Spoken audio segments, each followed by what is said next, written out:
and just say thank you once again for joining Tavia Jack's Dare to Dream today. You are in for a treat. I see we have some people from Los Angeles in the house. Thank you so much for being here today.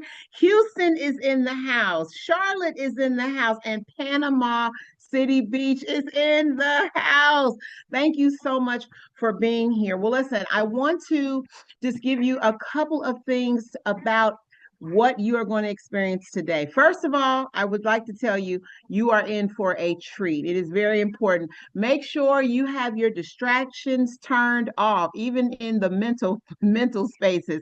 Turn the distractions off and sit with an open, blossomed mind so that you are able to receive what it is that you're supposed to receive today. Well, as you can see, this beautiful lady on our screen is none other than Tavia Jacks of Dare to Dream. And so she has a plethora of information she's going to share with you, but I want to tell you a little bit about her. So, first and foremost, she is one of the most dynamic transformation coaches. I have gone through her program myself. I am very excited to be in the program. I think that it has been one of the greatest experiences just personally for myself, with just a plethora of information. She has over 20 years of experience with coaching. She has been in the military. She is an author. We are very excited about that. She is also a woman that with a wonderful family. Minister Derek, as well as her three children, they also ride alongside of her to make her great. She also is a motivational speaker, spoke in a wealth and plethora of different venues. So, not just for the church community, but also the world at large. We look to see great things coming from Elder Tavia. Hi, Kimberly. Hi, Chantel. Hi, Janet. Hi, Maria. T's iPad. Hi, how are you? Hello, Hannah. Thank you for joining. We are thrilled to be with you all on today. Welcome, welcome, welcome. Thank you so much, Dion, for introducing me. So let me tell you guys a short story, okay? So there was a mother mouse, and this mother mouse was leading her children, her baby mice, through this cozy kitchen late at night. And suddenly she heard this sound rumbling through the kitchen. And when they turned the corner around the refrigerator, they saw this big old cat. And the cat looked at them like he was ready for his next meal. And he started creeping closer and closer with his teeth. They were ready to pounce on him. And without missing a beat, the mother mouse puffed herself up, stood up on her hind legs and her most intimidating voice and bellowed, "Roof, roof, roof." And the cat's eyes got really big and it bolted out of there like he heard a vacuum cleaner. And you know what? The mother mouse turned to her babies and she smiled and she was like, "See, kids, it pays to know more than one language." And so in that situation, the mouse was like, "I know dog and I know cats are afraid of dogs. So I'm going to speak this language to get us to safety." Now, the thing I want you to know about that is that today we're going to learn about a different language. Today we're going to be learning about the language of success. So this is a language for creating the results that you want. And once we consciously understand this language, we can apply it in every area that we want to improve. So the system of success that we're going to explore today, it has been developed and been utilized for over 40 years with tens of thousands of people, including famous actors, actresses, NFL players, all types of people, CEOs, entrepreneurs, people that you know and some that you don't know. But it's a proven, a reliable, and a repeatable system for helping you create the results that matter most to you in your life. So, to help you receive the most from this workshop, like Dion mentioned, we're going to minimize our distractions and we're going to do what I like to call the three T's. If you have a workbook today, if you winded up upgrading and you have the workbook, you'll see that's in your workbook. But the three T's are tune in, turn up the volume, and have transformational willingness. So tune in. Tune in means to pay attention, focus. Turn up the volume means however you would normally be on a Zoom call or something like that. I want you to turn it up even turn up your volume even more. Be even more attentive. Be even more engaged. Like wherever your normal level is, turn it up just a little bit more. Okay? And then transformational willingness. A lot of people say that they want something in their life to change, but then the real question is, are you willing to be transformed? Because the definition of insanity is doing the same thing over and over, expecting a different result. So to get those different results, we actually transform, and then that transform our outer world. So the question today is, are you willing to transform, and do you have transformational willingness? Okay, so if you're in and you're ready and you have transformational willingness, you're going to tune up and turn up the volume today. I want you to just put in the chat, I'm in, I'm in, I'm in, I'm in.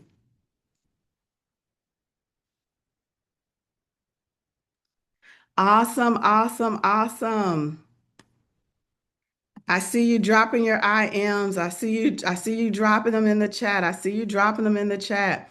Perfect, perfect, perfect. Okay, so I want you to drop and take this information in like a sponge today. One day Mary Morrissey, one of my mentors, she was with her mentor, and he said something to her that she was like, "Well, I've heard that before." So she just nodded her head like, "Yeah, I know that." And he said, and then she actually said, "Yes, and I have heard that before." And you know what he said to her? He said to her in that moment that it's not just about hearing. He said to her, "If you really know this, it would show in your life more apparently." I was like, oh my, it's not just about what I've heard. It's about what does your life show abundantly that you're aware of. And so I just want to keep us in reminder of that today, that as we're tuning in, you want to have these principles, not only principles that you've heard, or I heard that. You want to say, I'm applying this in my life in a way that is getting me the results that I would love and the results that I'm looking forward to in my life. So I want to know who's in the room. So I'm going to give you 4 categories. So I want you to listen to each category closely so you can tell me which one sounds like you. Now, when you hear the one that sounds like you're going to drop it in the chat. Okay. So there's 4 categories. Which one sounds like you? The first one is, and of course, you can wait for them all or you can drop them as they come. But the first one is the unfulfilled achiever. That means you check the boxes, all the boxes: education, career, business, certifications, but something still feels off. You absolutely know that you're meant for more, but you feel stuck trying to figure out your next big move. You want alignment, clarity, and strategy to step into your next level with ease. Category number 2, the overworked and underpaid visionary. That means you have gifts, talents, ideas, maybe even a product, but turning them into consistent income, it feels frustrating. You are tired of working hard without seeing a financial breakthrough. This is where your bank account is not matching your brilliance. You're ready to learn how to monetize your skills and create predictable success. So that was our number 2. Number 3 is the frozen dreamer. You have a big dream, but self doubt, maybe fear, maybe imposter syndrome keep holding you back. You've seen others succeed and wonder, why not me?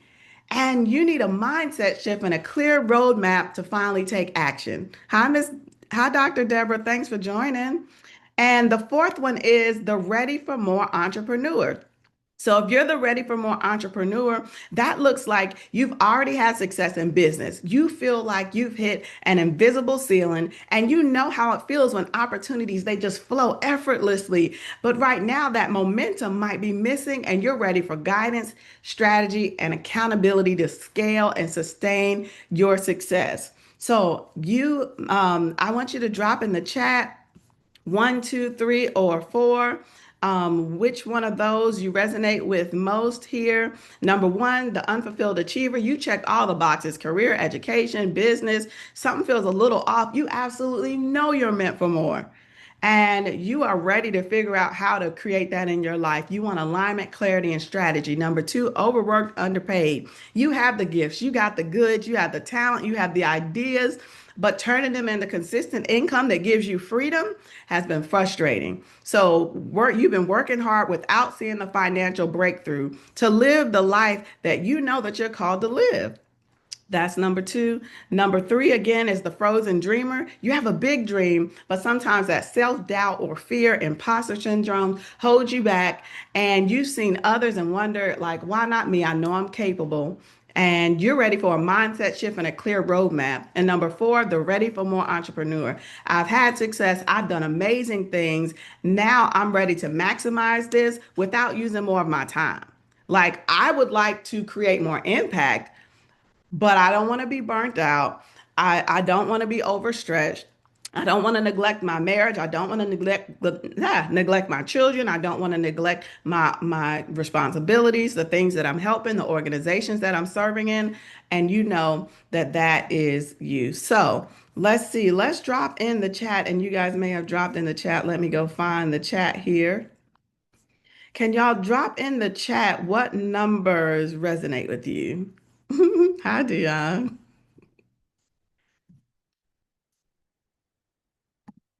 There we go. Okay, so I see one and three, all one, two, three, four, and dominant one. Okay, I see three and I see one, two, three, four. Perfect, perfect, perfect. Well, guess what? That means that you are beyond a shadow of a doubt in the right place. You are absolutely in the right place. So let me share what my intentions for you are today. My intention is to share with you some powerful tools that will improve your results in life. So by the time you leave here, you're going to be empowered with the ability to get unstuck and gain clarity. So if you've been feeling lost and unfulfilled and you were the number one, we're going to help you walk away with a crystal clear 10x vision that aligns with your purpose and sets you up for massive breakthrough. You're also, if you're the person that's ready to move from shift from overworked to overflow, okay, then you're in the right place. If you've been grinding hard but not seeing the results you desire, you're going to learn three powerful tools to turn your strengths, talents, and your gifts into momentum, income, and impact. Maybe you were number three. We're going to silence fear and activate confidence.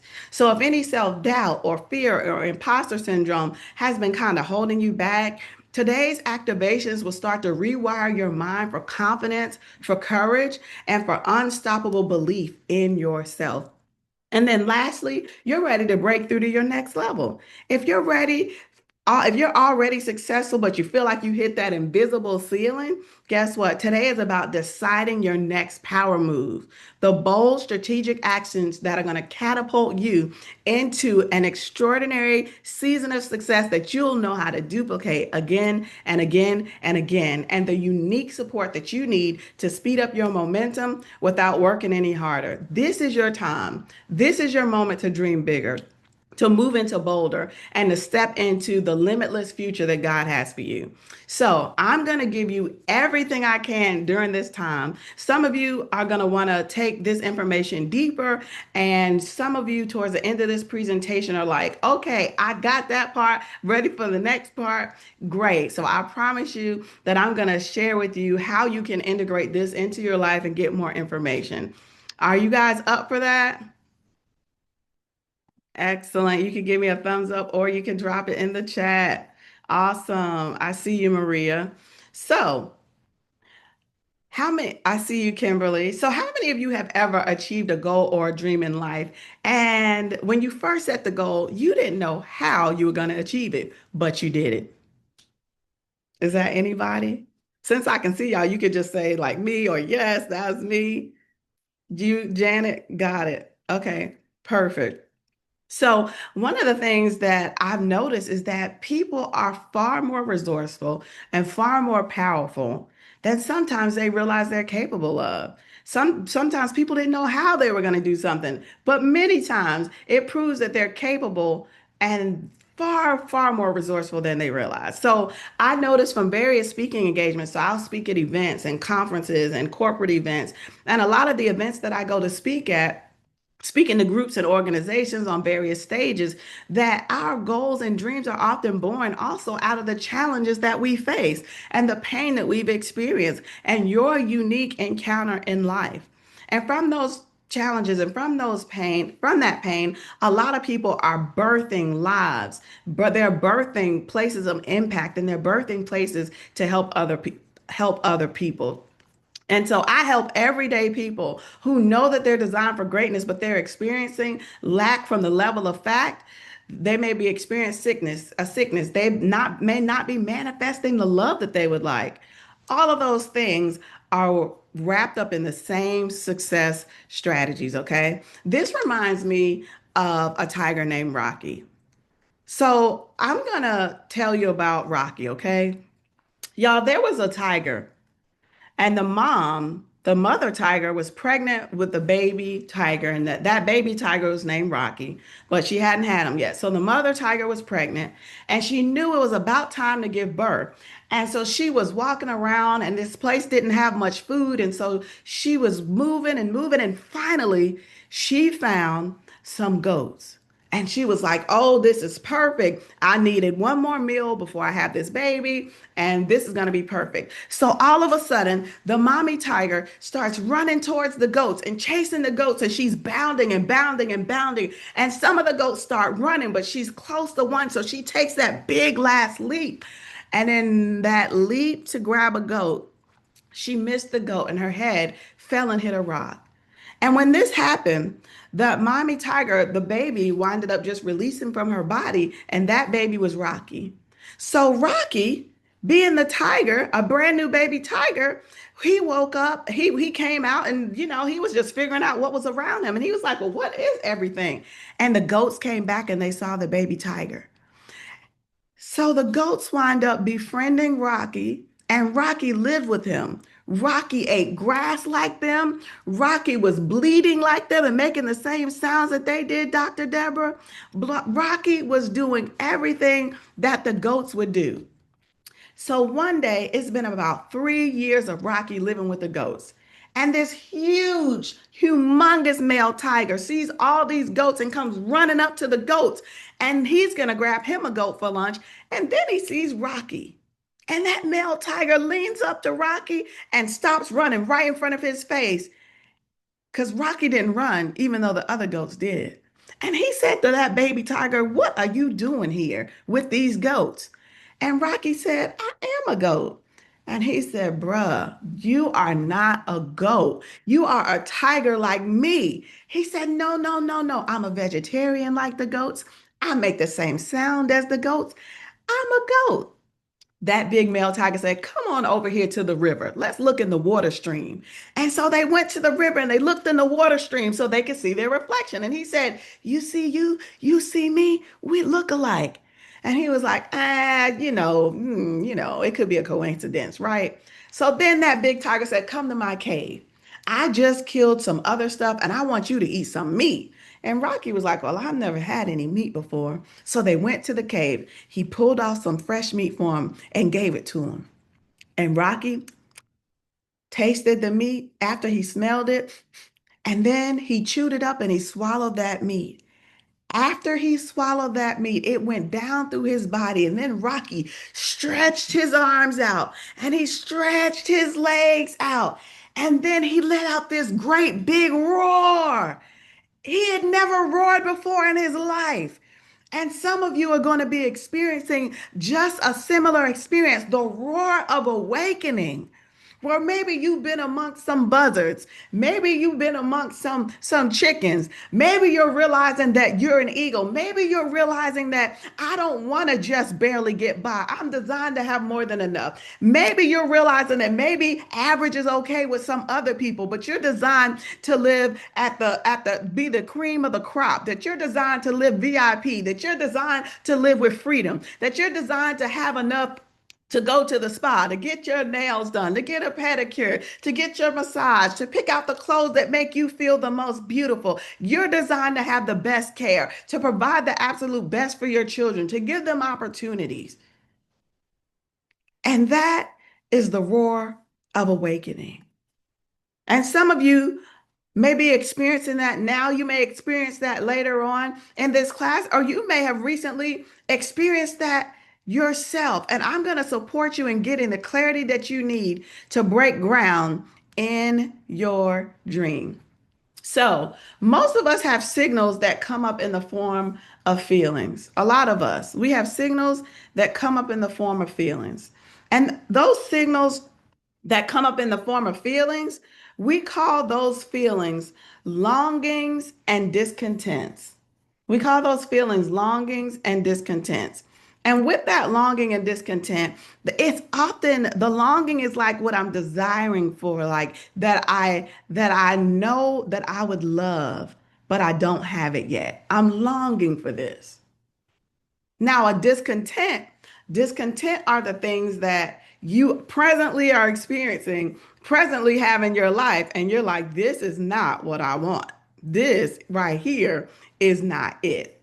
So those are the discontents. So a lot of people have some longings and they have some discontents. Okay. So longings are the things that you're desiring for that you don't presently have. Discontents are the situations or circumstances or experiences that you do have in your life right now that you're like, I would like less of that, much less of that, or maybe even for it to just downright disappear. Okay, so when you have a longing and discontent, those are signals that are informing you that there is more for you, that there's something inside of you that's seeking to grow, that's seeking to transform, seeking for something to be different, Maria. There's something inside of you that's seeking to evolve, Chantel. T and Hannah, there's something inside of you that's seeking a fuller expression of yourself in this earth. And that brings me to the word transformation, transformation. It means to go beyond the current form for the purpose of a greater life experience, more fulfilling, more expansive, and better. See, because we're all having results right now. You may be happy about some parts of those results. You may not be so thrilled about some of those results, Hannah. And you know what? That is perfectly fine. That's perfectly fine right now because noticing is the first part of transforming our results. So, whatever has been going on in your life shows your current results. For the purpose of a greater life experience, we all have results. So, we're going to start with an assessment to figure out what's going on right now. And this assessment is not about being embarrassed or beating yourselves up, it's simply so that we can grow. But we have to start somewhere, some being honest with ourselves and starting somewhere in order to recognize those results. But I want to share a quote with you. So there's a quote from Dr. Reverend Michael Beckwith, and he says, we're often pushed by our pain until we are pulled by our vision.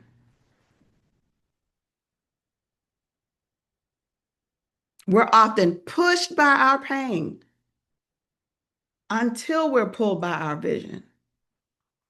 You know what that looks like? That looks like push by your pain. Like there are times where I was in matter of fact, is it okay with y'all if I share a little bit of my story with y'all? Awesome. Thank you, Kimberly. So for y'all, have you ever experienced like a jolt in your life where you felt unclear what was next, but you knew you were meant for more? It could be a scary feeling. So let me share a time in my life when I felt the exact same way. So, what I wanted most was a reward of success and freedom by doing something meaningful and profitable.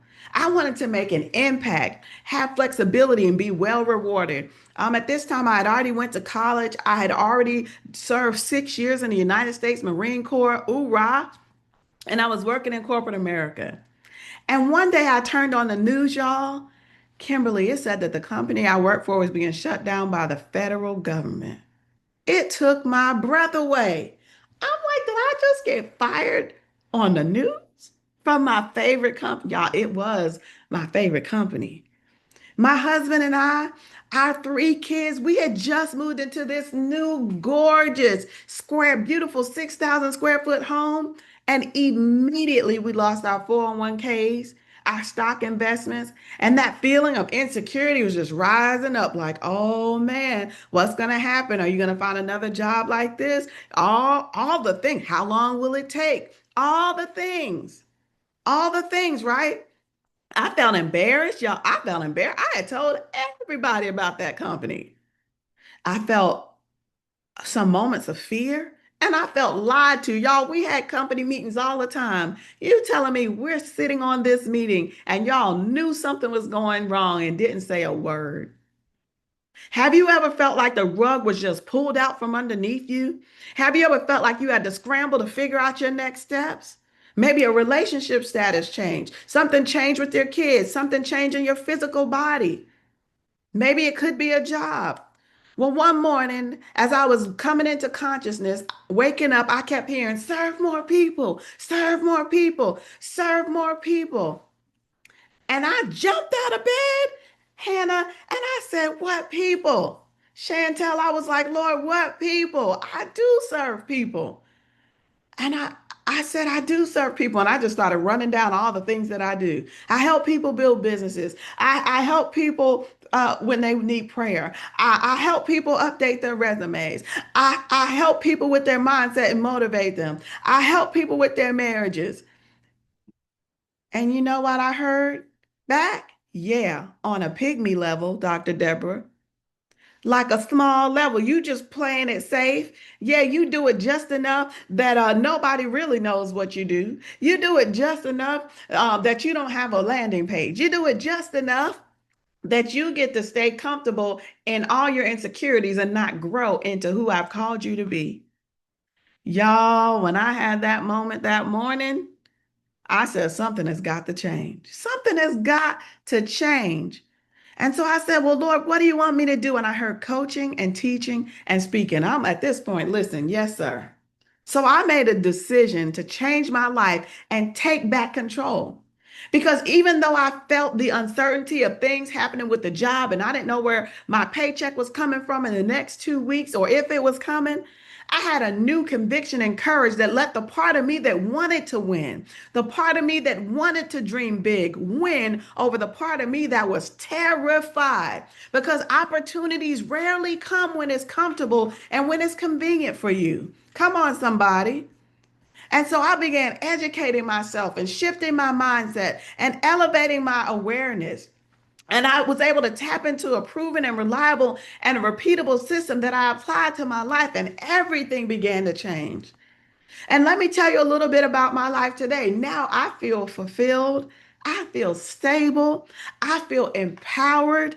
I loved my transformation so much that I wanted to share it with other people. I get to look in the mirror and say, boss, you want to raise? Sure. Boss, you want to open another business? Sure. Boss, you want to give away this today? Sure. Boss, you want to support that nonprofit? Absolutely. Boss, you want to go to lunch with your kids today? Sure, let's do it. One of my clients knew for sure that she was meant for more, but unsure of her next steps. And so I was able to work with her, and immediately her marriage started transforming so fast. Y'all, within 2 weeks, Dr. Deborah, within 2 weeks, Fire Tablet, if you want to drop your name in the chat so I can say your name as well. But within 2 weeks, T, she wound up saving $1,100 every month. That's $13,000 for the year. That money was back in her check, back in her bank account. Immediately, her marriage started transforming. She felt more closer and more connected to her spouse. Immediately, things she had been praying for started happening. Immediately, those things started happening, and her life was transforming when she was plugged in into this same system. So today, I'm going to share with you 3 keys for mastering your results. Yes, and we can mute you. There we go. Awesome. We're going to talk about 3 keys for mastering your results. Okay. So a lot of people are going about their lives doing what they normally do, just rolling with the punches. And when you roll with the punches, you are doing something that I call living by default and not by design. Y'all, I was living by default. So I'm not throwing any shade. It was me too. I was living by default and not by design. I was in corporate America. And Chantel, Be Strong, Hannah, Bobby, Evangelist Bobby Strong, nice to meet you. Welcome. And you know what? Every time they told me, well, the next opportunity is you should go to P2, P3. Well, you're in project management number two now. Now you want to go to project management three, or now you want to do this. I was living by default. Like every time they told me what the next level was, I said, oh, okay. Y'all, I built a network marketing business, built it very successfully. They were like, hey, okay, well, now you did this. Now you want to reach this level called Eagle. You need 12 people and then three people under those people. Bet. Wow. What I'm supposed to do? You're supposed to do this, and this. I'm working it. Y'all, when I tell you I'm working it, I was focused. I was out every night. I had my calendar book. I was afraid to make phone calls, but overcoming my fear, picking up the phone, calling people, setting up meetings, setting up meetings, setting up meetings. And then when I hit that level, they're like, all right, all right, all right, all right. The next level is this level. Next, you're gonna go silver. Then you're gonna go gold. Then you're gonna go platinum. This is what you gotta do. Working our tails off. Okay, okay, okay, okay, okay. But one of the questions that I want to ask you is, are you living by design or by default? See, because when you get to live by design, you also get to design your peace in there, design your rest in there, design what you would like it to look like, as opposed to default, which means I'm going by somebody else's path and pattern.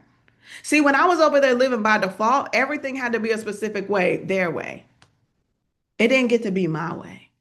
It didn't get to be in alignment with my unique soul print in this earth, in alignment with my unique spiritual gifts, in alignment with my sleep patterns.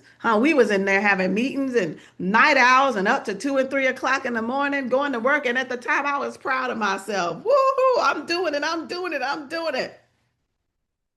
In the meantime, my body was like, girl, if you don't lay down. But the interesting thing is that it's all good. Like that was a wonderful part of my life. It developed me and shaped me into who I am today. And then over time, eventually the Lord just shifted me into something different. But people are doing all amazing things, and their soul can be fully in line with that. It has helped change many people's lives, including mine. When I was building the Amway business, we were working with products and things like that. But my question is, are you living by default or design? So in default, your lives are guided by sometimes what's comfortable, sometimes it's just a pattern, sometimes it's cycles, without a lot of conscious planning. In fact, most people spend more time planning a 2-week vacation than they do with what they would want from their actual life. 2-week vacation. Spend more time planning a vacation than what they want out of their life. So we are going to play a game called Wouldn't It Be Nice If? Okay. So for this game, Wouldn't It Be Nice If? We are actually going to, if y'all can play, what I would love is in just a moment, everybody's going to come off mute one at a time. I'll call on you. And so how this game works, you're going to give your name, your profession or business, and you're going to say, wouldn't it be nice if? Dion, can you type that in the chat? They're going to put their name, profession, and wouldn't it be nice if? Okay, so let me explain to you what wouldn't it be nice looks like. So wouldn't it be nice looks like, see, there we go. Okay, so wouldn't it be nice looks like, it could be, wouldn't it be nice if I could eat all the ice cream I wanted and it never impacted my digestive system? Wouldn't it be nice if I went to the mailbox and there was a $20,000 check? Wouldn't it be nice if? Okay. So we are going to call on each person. I'll call on each person. If you're able to come off mute, and if you can come on camera, we would absolutely love to see your beautiful face. Um, okay, so Kimberly, I'm gonna go call on you first. So would you mind giving us your name and your wouldn't it be nice if? Hello, everyone. I am Kimberly Caldwell. I am a wealth coach with Faith Girl, which is my company. And wouldn't it be nice if I could do exactly what you said, the ice cream and the check in the mail? But I'm going to add to that to become a billionaire and then give a billion away. Amen.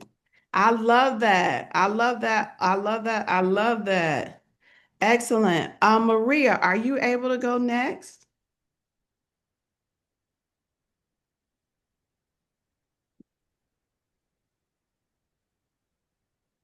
Maria, if you can come off mute. In the meantime, Chantel, would you tell us your name and your profession and your wouldn't it be nice if?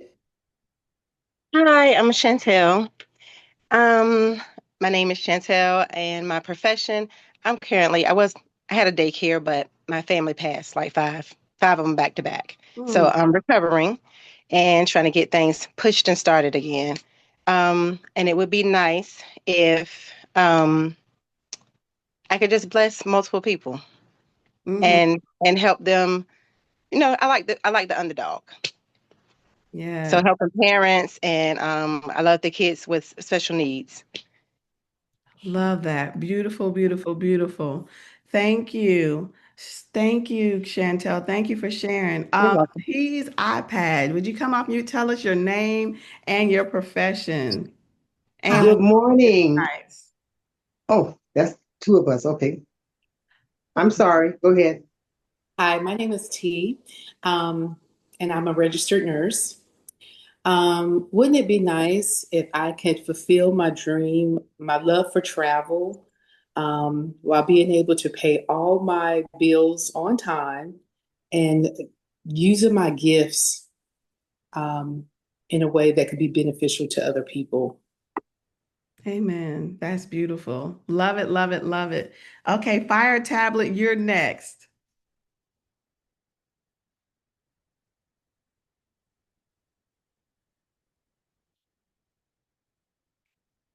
Um, Fire Tablet, you had just came off mute a second Here ago. I am. Here I am. Can you hear Okay, me? we can hear you. Good morning. Good morning. Good morning. My name is Bobby Strong, aka Be Strong. I am called as an evangelist, a prophet. Thank you, Jesus. I have a ministry called Healing Word Outreach Ministry. Wouldn't it be nice if I had that billion dollars to travel the world, to change lives, make a difference in other people's life. If he's doing it for me, he can do it for all of us. That's what it would be nice to do. Whatever. Have a good day. Love you guys. Thank you, thank you, thank you, thank you so much, Bobby. We love that, love that, love that. Janet, can you share with us? And then after Janet, Dr. Deborah. Hello, everyone. Yes, I'd be glad to. Wouldn't it be nice if what I want to focus on is relaunching my transformational Christ-centered business.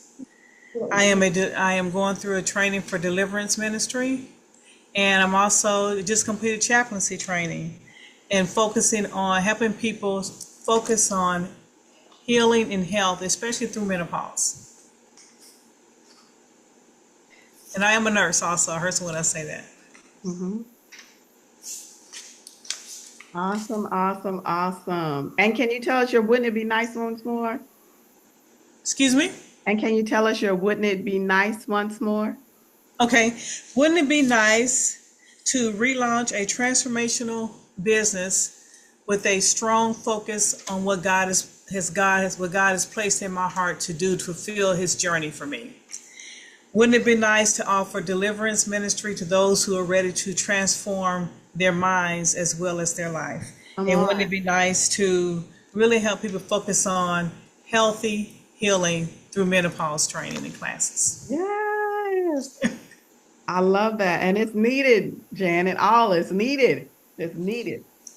Awesome, awesome, awesome. Dr. Deborah. Good morning. Is that good morning? Great Is morning. is it to Dr. Okay. Good morning. My name is Deborah Beal. I'm a dentist by profession. And wouldn't it be nice if I was living my best life as a world-renowned best-selling author, be featured at New York Fashion Week, and round the quarter off with hosting a fully booked writers retreat? And that's just a start. Thank you. Praise God. Love it, love it, love it, love it, love it, love it. Awesome, awesome, awesome. And then Hannah. Hannah, would you be able to introduce yourself to us? Sure. Hi, everybody. My name is Hannah. I am a project manager, is my profession in the HR technology space. Wouldn't it be nice if I could replace my 9 to 5 with my own company and earnings, and be in a position of surplus where I could not only care for myself and my family, but also be tremendously charitable? I love that, Hannah. Thank you so much for sharing. That is beautiful. I also have a project management background and Scrum manager, Scrum master. So I have absolutely been in that world. Absolutely. I love y'all. Wouldn't it be nice? Didn't that feel good? Yeah. Phenomenal, phenomenal, phenomenal. Dion, can you see just the big screen or can you see all the little ones too? Or I can see all the little ones and the big one. Praise God. let's see here. Just switching this to see if it will adjust the way it's telling me it is, but it is not. It is. Now I see you at the bottom of the screen, like But just you in the big screen. Let it learn the way it's You did it. victory. Yes.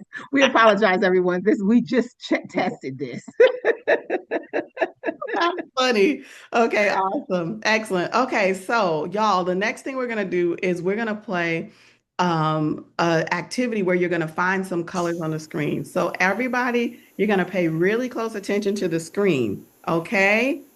Okay, so with this activity and with this exercise that you're about to do, you want to make sure that you follow the instructions. Are Okay. you all ready? Yeah. Okay, so with the instructions, this is what you're going to do. You are going to find everything yellow that you can. Okay, ready, go. I can't even see it. Oh, God. Can most Oh, people see it? no, I can't. Okay, there it is. Okay. I see it.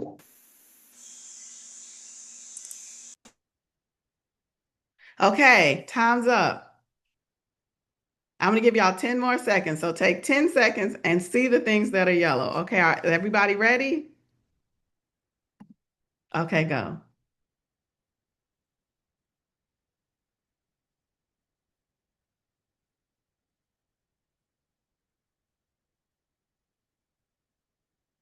Okay, perfect.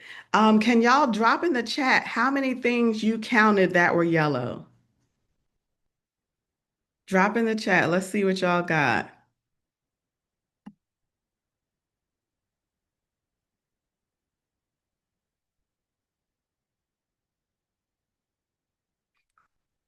Anne Marie, I see your wouldn't it be nice? Wouldn't it be nice to have a business in transportation for the elderly and in real estate, helping the community? Beautiful. Okay, so I see some sixes, fives, seven, fours. Okay, perfect. Perfect. Awesome. I see 14. Okay, okay. Good job. Okay, now I want you guys to tell me and bring to mind in your mind how many things you saw that were red.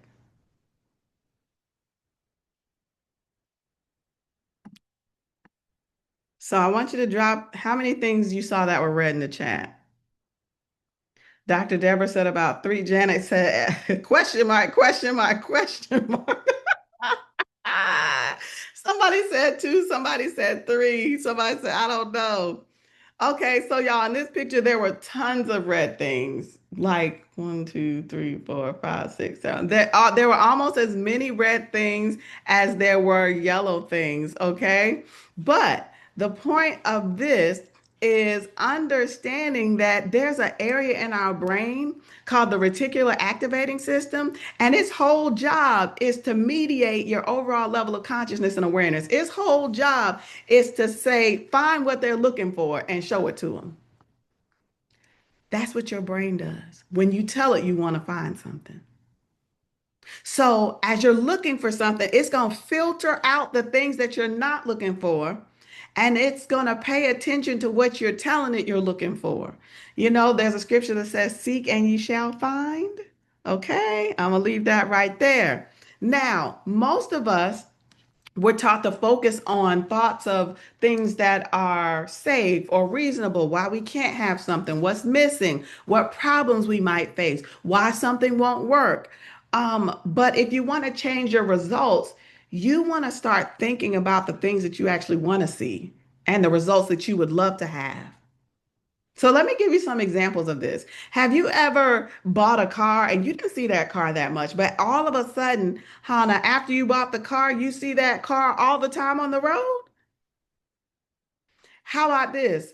If you've ever heard somebody say something, I'm gonna just say it, like negative or not so positive about something, and they're your friend, and then you start being like, you know what? Well, I do remember when this happened. And well, you know what? I do remember that day when this happened. You know what? Because your brain is literally searching to find something to make that true because you told it to look for it. But are you also telling your brain to look for wealth? Are you also programming your brain to look for amazing opportunities? Are you also teaching your reticular activating system in your brain that's working inside of you to look for the people that are your yeses?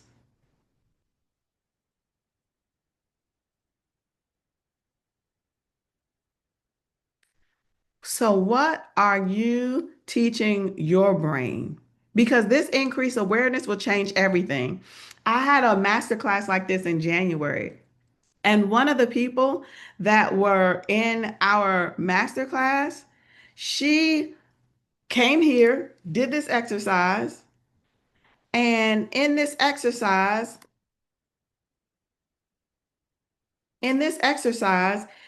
she realized that she was looking for the wrong thing.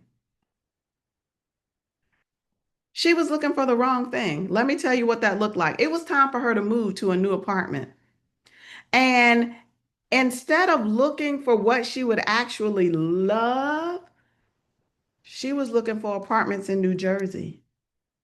But for the last 8 years, she wanted to live in New York. And so it was about a week after we did this activity, and I happened to speak to her, and you know what she told me? She said, I was looking for my next place to live, Dr. Deborah, in New Jersey. And she said, and then I remembered the masterclass that I went to a week ago, and that my brain will help me see the thing that is supposed to be what I want. And it's going to push away the things that I'm not telling it I wanted. So all of a sudden, she started saying, I want a place in New York. I want a place in New York. And guess what happened, Janet? Guess what happened, T? 2 days later, emails start coming through with the opportunity. Hey, there's a place in New York, so and so and so. She saw one place and she said, that kind of meets the qualifications, but I want it to be in a little safer place than that. And I wanted the payment to be $500 less.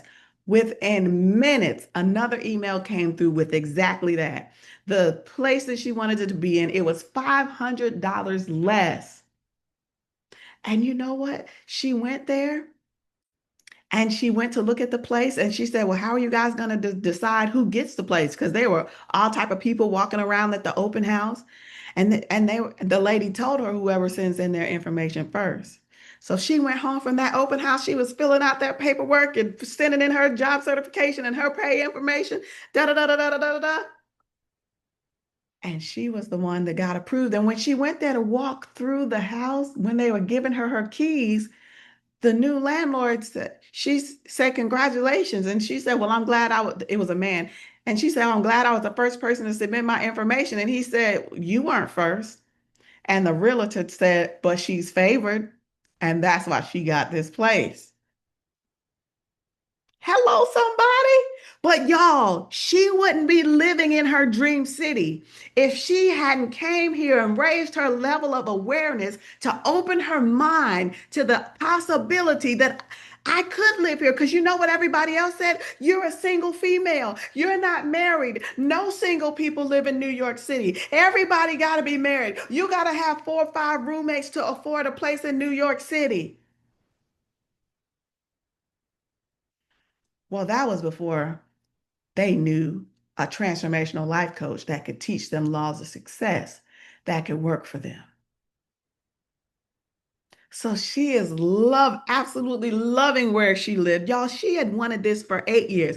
And now she gets I call it a run and tell that tour.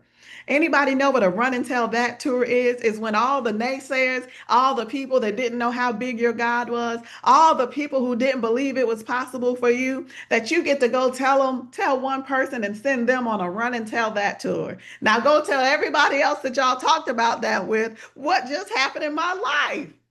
And it was such a beautiful, beautiful blessing and beautiful thing to see. So that leads us to sharing with you our results formula, okay? So there's a formula that is, I like to call it our results formula. And so what this is that your thoughts are going to impact your feelings. Your thoughts are going to impact your feelings. So then your feelings are going to impact your actions. Your actions are going to impact your results. So how do you feel when you think you've lost your wallet? Not a good feeling, right? Maybe your heart races. Maybe you start thinking about all the cards you have in there. Then you think about your license. Is your house safe? Not a good feeling, right? But then when you realize that it just fell out in your car or it's at the bottom of your purse, you relax with relief, right? What about other thoughts that we think? We could be thinking something about your job, negative thoughts. Y'all, one time I was at a job and I was working at the bank and I felt like I had a menial task. Like it was not near the capability of what my brain could produce. And I was like, they got me doing this dumb work and now y'all, this is like 15 years ago. I hadn't processed and transformed my mind yet. I was like, they got me over here doing this dumb work, y'all. I had my feet up on the desk and my hands behind my head like this. Y'all, Dion, tell me why I was being so bold that day.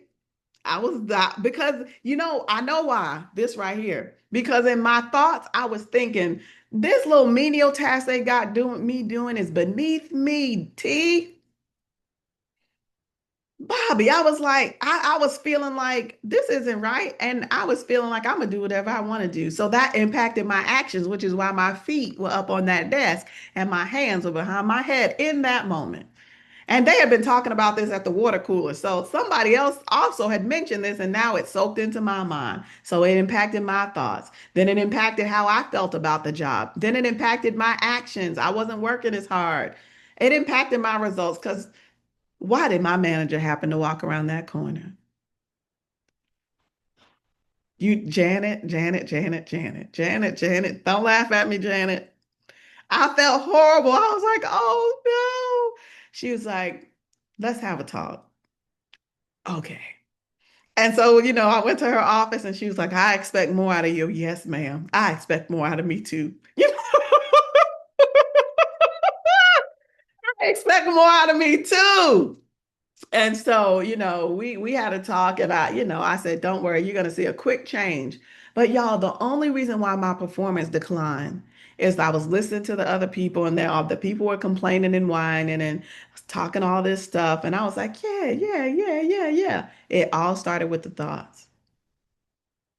There was this lady that I know, she wanted to start a business and open up a business. And she wanted to open up this boutique where you played games, but you also had coffee and tea and juices. And it was right before the pandemic. And the pandemic hit. And she said, oh no, her thought was, I'm never going to be able to open this business that I wanted to open because the pandemic hit. Nobody's going to be able to come. And so she started feeling depressed. She started feeling like she was never going to accomplish her dream. She started feeling frustrated and really down. And so, what were the actions? She gave up on it. So, what are the results? No business, no dream, no freedom. Well, then comes along a great mind that says, can I submit an idea to you into your thoughts? She said, sure. What if this is the perfect time? Y'all, we launched, my husband and I, we own a gourmet popcorn store, Pop Stars Popcorn. We launched our business during the pandemic. So the idea was, what if you're going to get the best for less right now? Because some businesses are shutting down and people want people in the buildings.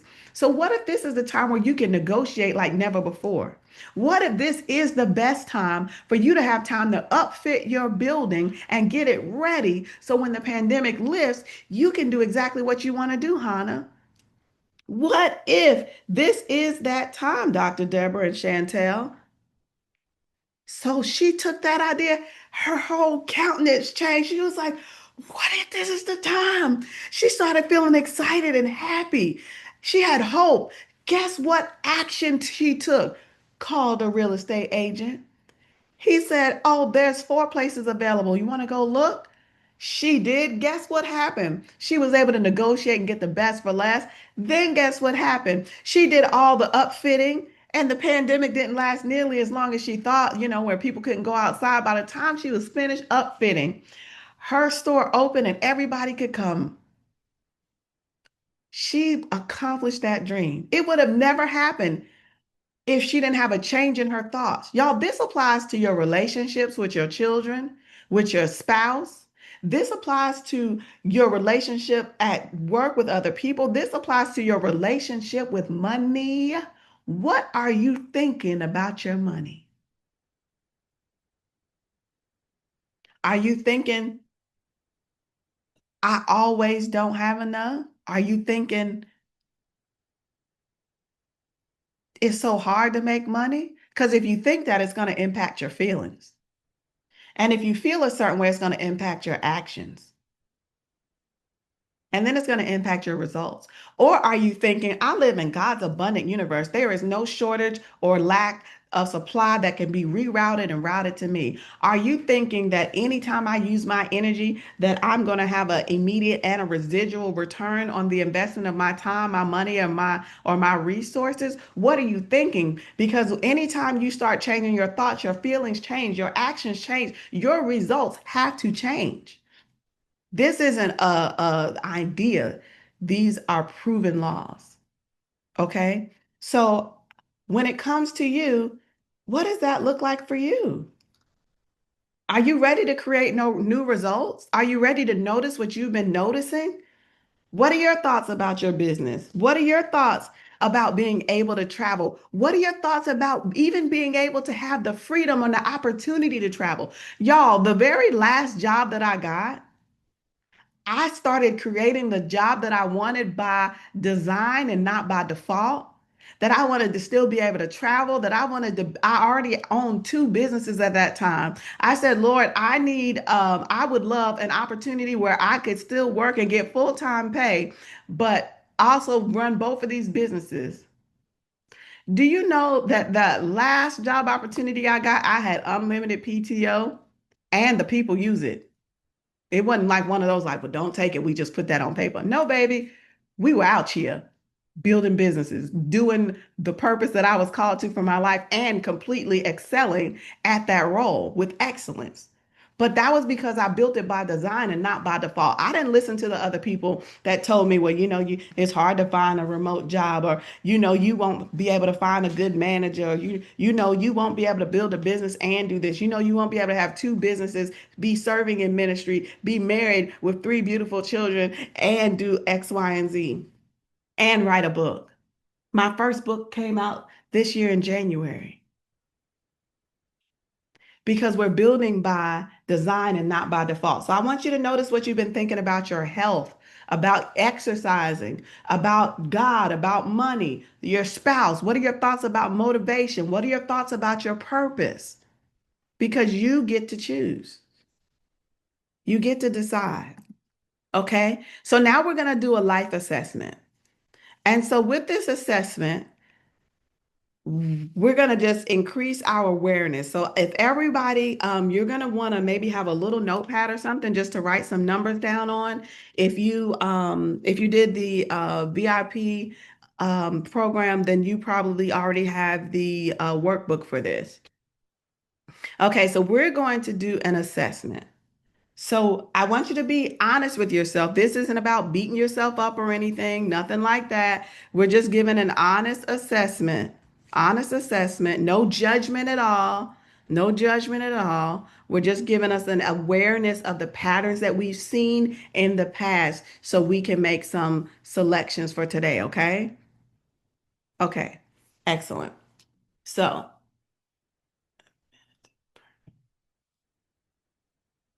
okay, so we're going to do a life assessment in 4 areas. So I'm going to describe each area first. After I describe that area, then you're going to pick a number, Dr. Deborah, between 1 and 5. 1 means there's a lot of longing and discontent in that area. 5 means you feel totally fulfilled in that area. Okay? Okay, excellent. So the first area is health and well-being. So let me tell you a little bit more about this. So your health and well-being sets you up to be able to live in all these other areas on the screen.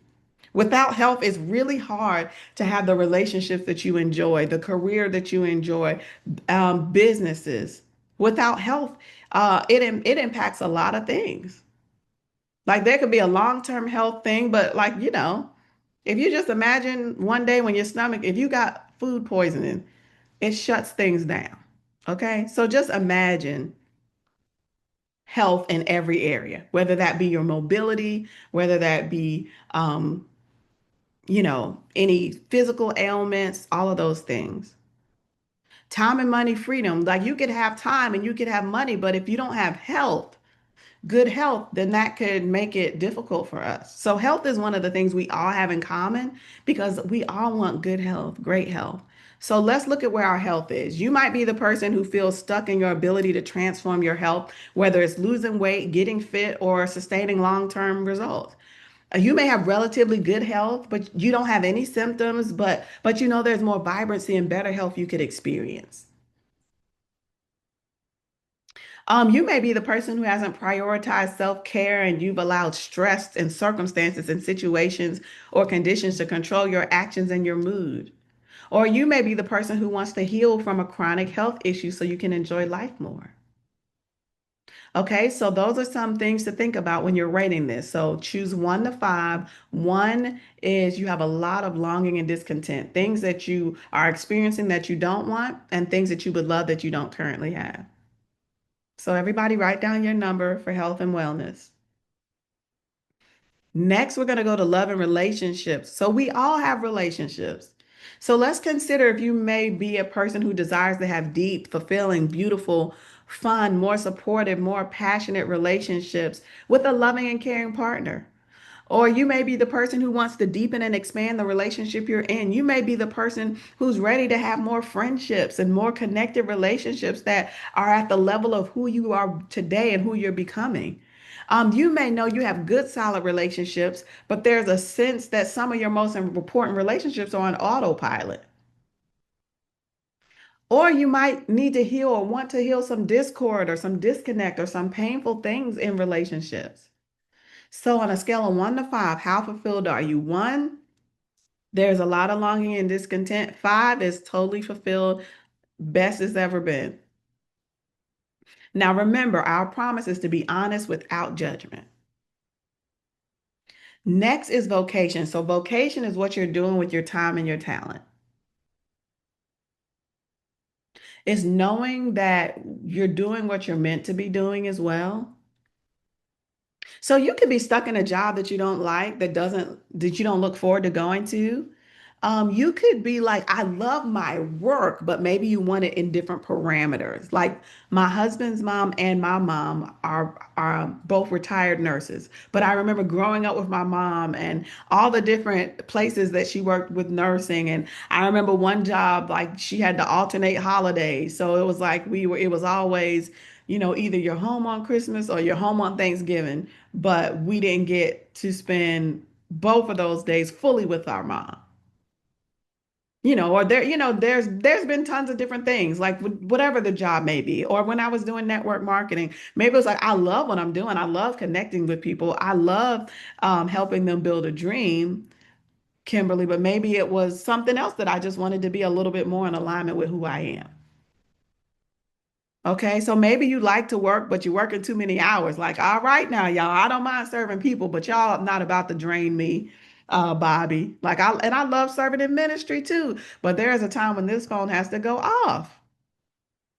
Maybe you've had great success, but you want to see how high you can fly. Like, okay, let's take it to the next level. Maybe you've completed an era of business or vocational success, but you're ready for something new. Maybe you want to start a new business. Maybe you want to write the next book. Maybe you want to change careers. Maybe you're ready to start a business. Or you could have a business and your business stresses you out and it's like, okay, I want to build this a little bit differently. So rate that again, 1 to 5. The last area is time and money freedom. Time and money freedom, Hannah, is the ability to be, do, and have the way you would love. So you get to go when you want to go, how you want to go, give who you want to give to. I know we are all big givers. Travel as you wish, have more than enough income, the ability to spend your time in ways that bring you joy. You might be the person that doesn't have money freedom, but you have time freedom. But we want to have both, because if you have a lot of money but no time, it's like, dang, I can't even go to the Dominican Republic because I don't have any time to. So all of those things, you want to look at them and assess time and money freedom. Some people have a lot of money, I mean a lot of time, but not money. Like, I'm just sitting around here, but I would love to be able to do this. Some people are missing moments with their family. Their calendar is so full, they don't have time to focus on their goals and dreams. Some people don't have time freedom because they're serving. Sometimes women, we have the tendency to be serving everybody else's dream and vision. And when I say everybody, I mean everybody. Nobody's off limits. We of course feel like we're doing something great. But you also have to remember that the same way other people have a vision that you're help serving, God gave one inside of you too. So are you also serving and giving the proper attention to the dream that he and vision that he's put inside of you? So choose 1 to 5 for that. Again, we're just noticing. Okay, now with that, I want you to pick the top 2 areas that you would love to transform your result in most. So the top 2 areas actually, let's do the two that you have the lowest score in. Let's focus on those 2, okay? So for those 2, if you're writing, circle them, circle the 2 that you picked. Now I want to give you about 60 seconds, and I want you to write what the actual discontent or longing is that you feel in those 2 areas. So what is it?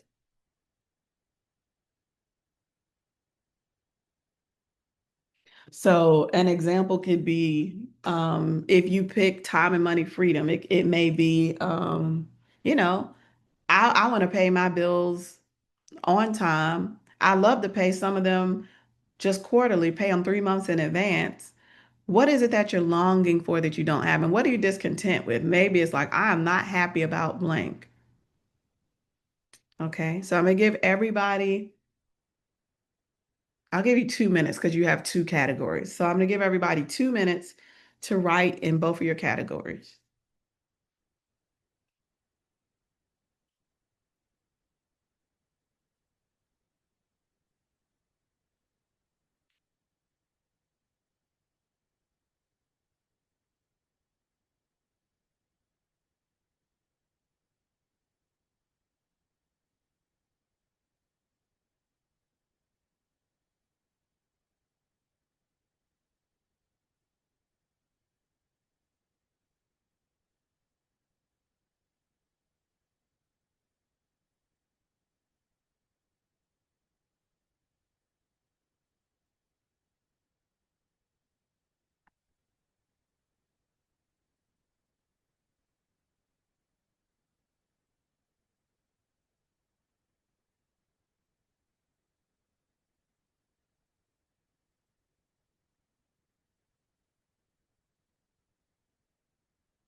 If you're finished with those two, the next question that you're going to answer is how long have you been experiencing that longing or discontent?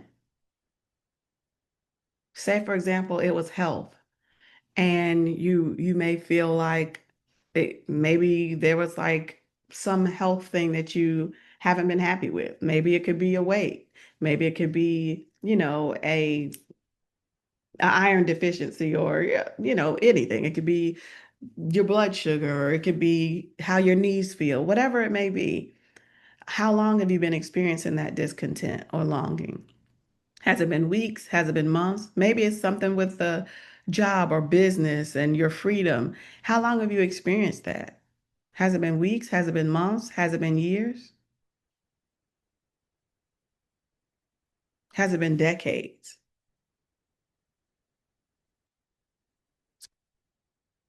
And again, we're not judging, we're just noticing. How long have you been knowing that your purpose was deeper, but you haven't fully stepped into it? So it could be in the area of vocation that you're like, man, I know for me, when I had that wake up call, when the Lord told me I was doing things on a pygmy level, I had been wanting to do what he said for over 10 years, but I just kept making excuses. I kept telling myself, well, it'll take forever to get started in something like that. So for me, it had been like over 10 years of me desiring to be in this area of my passion and purpose. Okay, so does everybody give me a thumbs up if you're ready? If you have your top two areas and if you know what it is that the longing and discontent is, you understand what it is, that you also know how long it's been that way.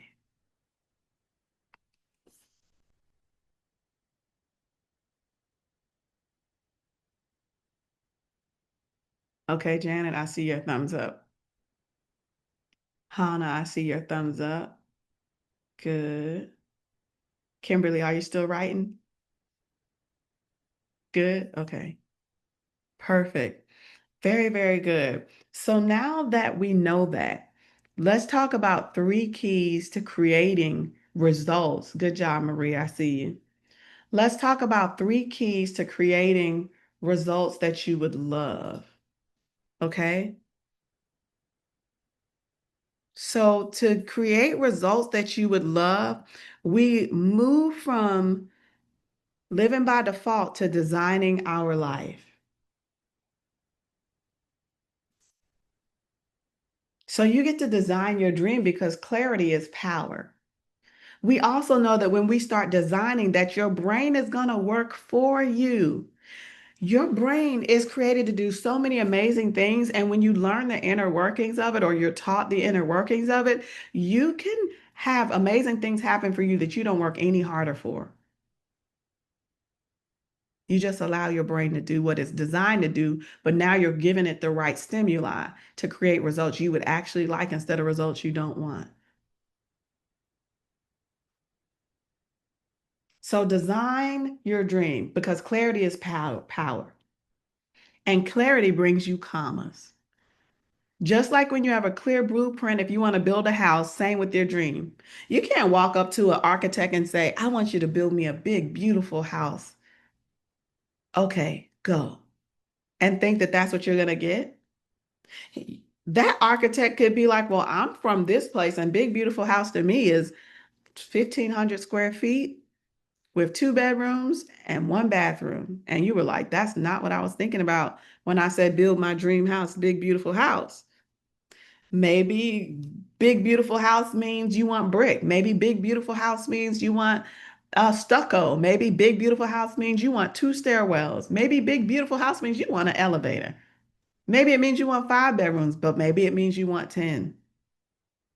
So unless you get specific and start designing this thing, designing how you really want to spend your time on this earth, designing how you want to pour into other people's lives with your gift and with your talent, designing how you want to run your business or your daycare and still have your energy and your strength to love on yourself as well as you love on the children and the families.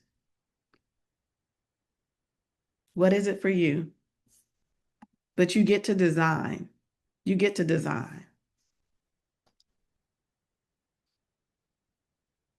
So I want to share this testimonial with you all.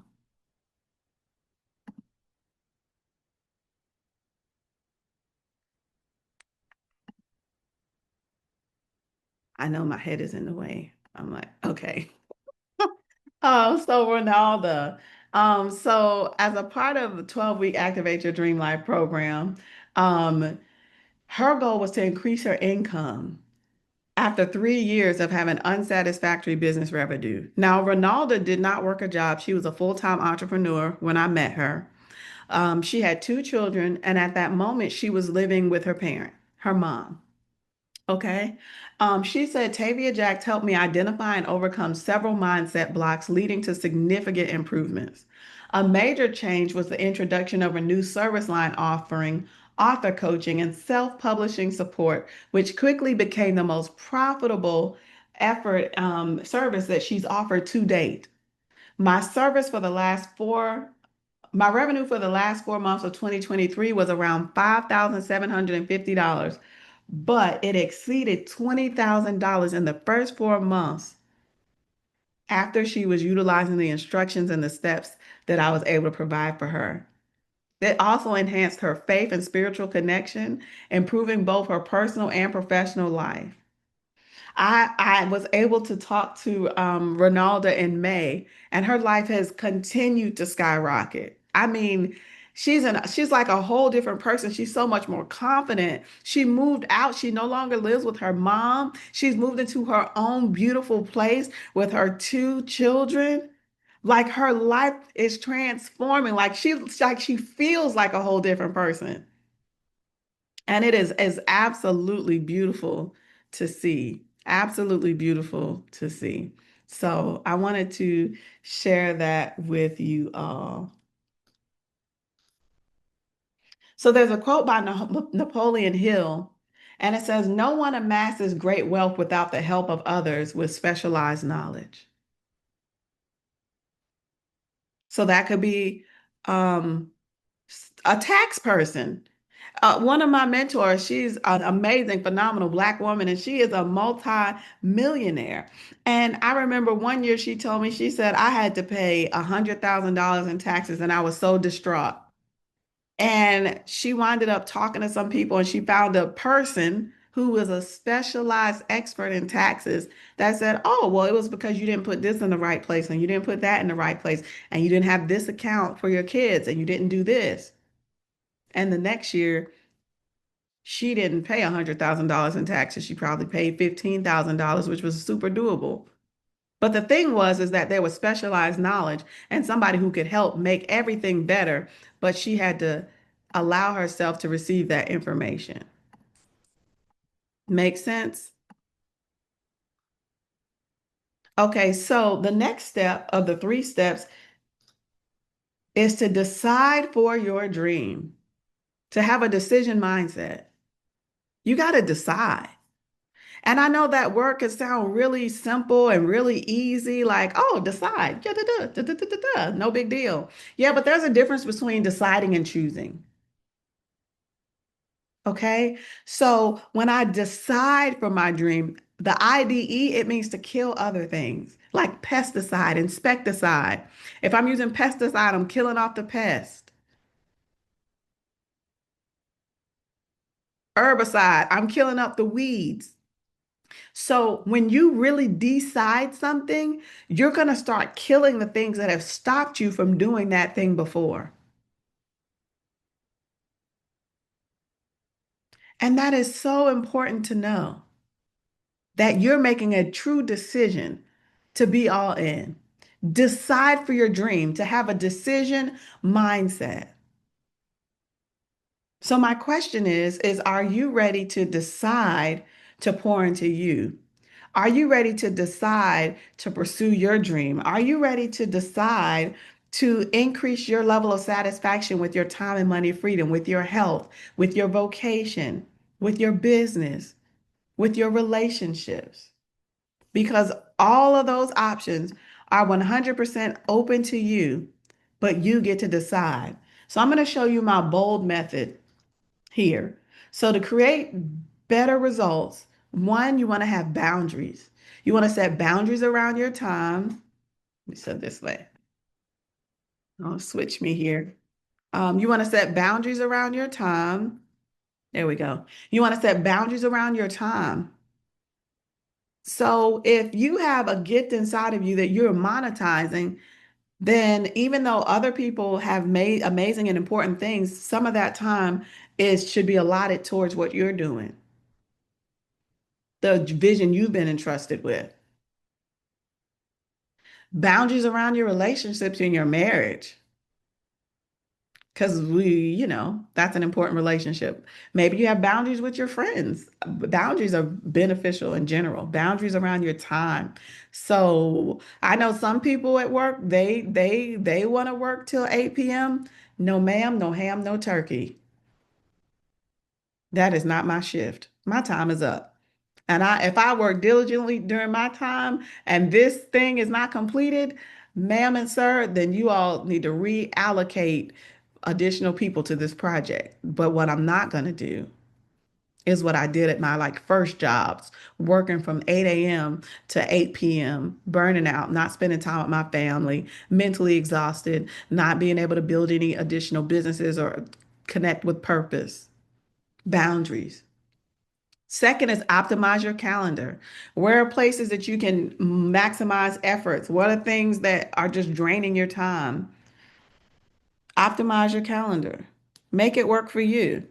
You have 2 similar meetings. Put the meetings together. Everybody come to the same meeting. Leverage your assets. Leverage. I remember I had multiple different systems that were doing similar things. Let's leverage our assets. Let's pick the system that can do the most for me, and let's save money and cancel those other things.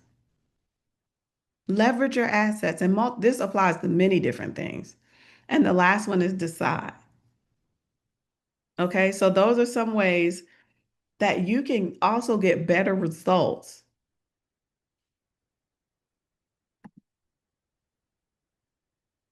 So when you decide for your dream, it's like, what am I going to kill so something can live? What can be delegated? What can be eliminated?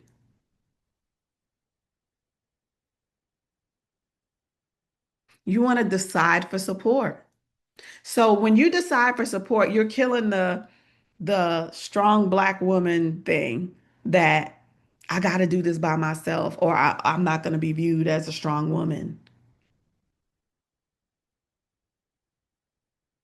You get to decide for support. I don't have to do this all by myself. I welcome support. There are brilliant people that love to do things that I don't, that have expertise that I don't.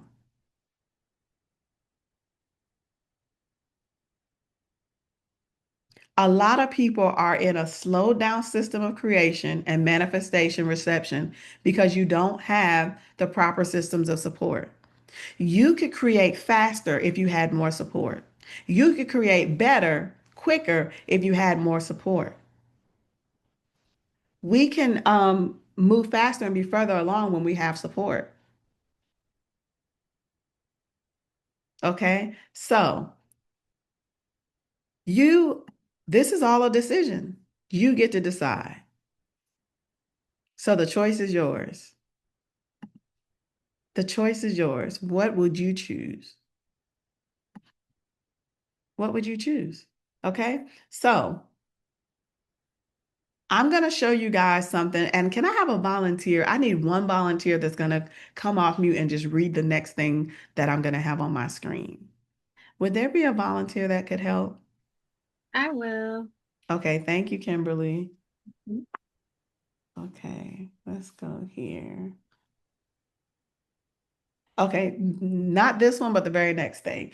So before we get to that, this was a client testimonial. So Miko was, she she had a background as being a pastor and she owns multiple businesses, nursing homes, she's done hair, many things, very multifaceted, multi-gifted. But there were things she hadn't birthed yet. And so she created her first book after working with me. And she said, "Thank you, Tavia. I praise God for allowing you to help awaken the dreamer in me." She had given up. She felt embarrassed because she didn't have the church anymore that her and her husband had started. Things happened. Her self-esteem took a major blow. But now she's thriving and walking in purpose. She has a book that's a bestseller on Amazon. She increased her clientele. She's making more money. It's beautiful. Okay. So hard work doesn't build wealth, and you can't outwork your beliefs. You have to decide to upgrade your beliefs and your agreements to create a new life. You have to decide what your agreement is. What's your agreement with money? Is your agreement with money that it comes to you easily, frequently, and in increasing quantity, Chantel and T? Is that your agreement, Dr. Deborah or Maria? Or did you make an agreement that money was hard? What is our agreement? Okay, Miss Kimberly, can you read this for us, please? Yes, ma'am. According to research at Stanford University, it doesn't matter what order the letters in a word are. The only important thing is that the first and last letter be in the right place. This is because the human mind does not read every letter by itself, but the word as a whole. Kimberly, you did an amazing job. Y'all, not only could she read that, even though it was out of order, like her brain could read it ahead and then read it to us while she was already processing it, which is funny. That is so dope. So it is so cool that your brain just needs to know the beginning and the end of a word, and it figures out the rest. Like she didn't even hesitate. She didn't even stutter. She read that thing as if it was written appropriately, and these letters are all out of order. All out of order. But that it shows you, literally, it shows you that your brain is designed to fill in the middle. So sometimes we've been operating off of fear and we've been operating in hesitation and we didn't know what the next step was. So we didn't take a step. But you know where you are right now, and you know where you want to be, which means you have a gift to allow your brain to help you figure out the middle. And of course, the help of God will help you figure out the middle. And so I share this because I want you to feel empowered. That even if you don't know every step right now, T, that you have a powerful mind working with you, that you have powerful access to connect with things that will support you in moving forward in every area, which is super cool, super cool. So we get to decide for new results. So it doesn't matter where you are right now. It doesn't matter how you're going to get there. My question to you is, what would you love? You know how we started out with the wouldn't it be nice if? My question to you is, what would you love? What would you love? If you were designing every one of these areas yourself, what would you love? What would you love and what would you do? What would you love and what would you do? So the 3 steps and the 3 keys to shifting your results are design your dream, decide for your dream, which means something also got to go. You may be killing doubt today.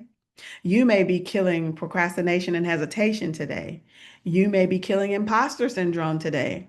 You may be killing just negative thoughts that try to ruminate in your brain. You may be killing the thing that keeps trying to rehearse what happened before.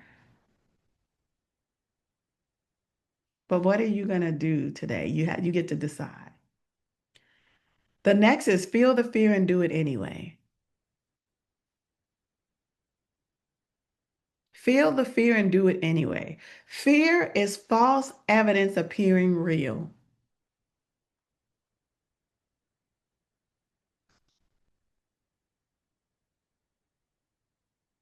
Why do people fear the dark? Because we can't see. We don't know what's there. It could be anything. Dr. Deborah, I remember growing up and in my parents' house, every night I closed my closet because at first my closet was open and I would be terrified. Like, what is that? Like they were just my clothes, but it looked like a person because it was dark. And so there are many of us that we could be stepping into realms that and areas that we don't know what it looked like out there. Maybe it's something you've never done before, and it can bring up fear. But fear is false evidence of appearing real.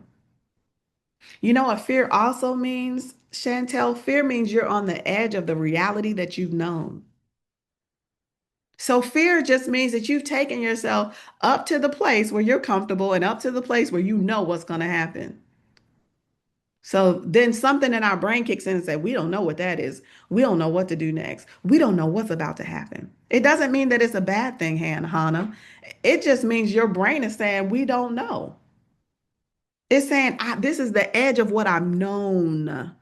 The edge of what you've known isn't a bad thing.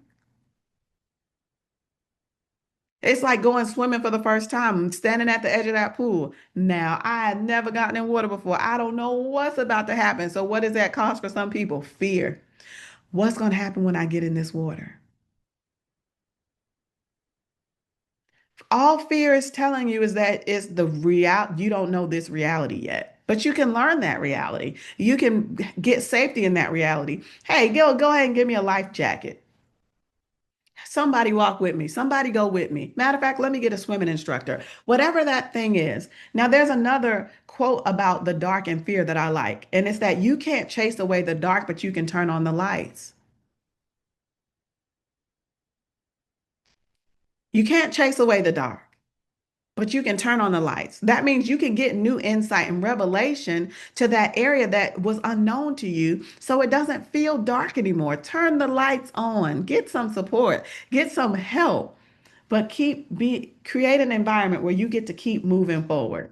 So from a business, almost there, but create an environment where you get to keep moving forward, okay? Excellent. So we are at 12:42, and we are going to take a few minute break so that everybody can use the bathroom, get a little sip of water, and we're going to go into a hands-on immersive activation as soon as we come back.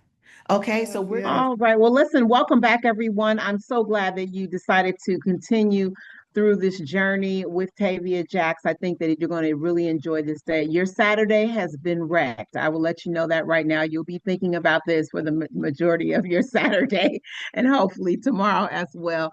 But just to tell you a little bit about me, I am a sales manager for a Fortune 15 company, and it's just like Tavia said, there was more in me. I had my hands up and my feet up on the desk. I quit a lot this year. I think I quit this year more than I've ever quit in 20 years in my business.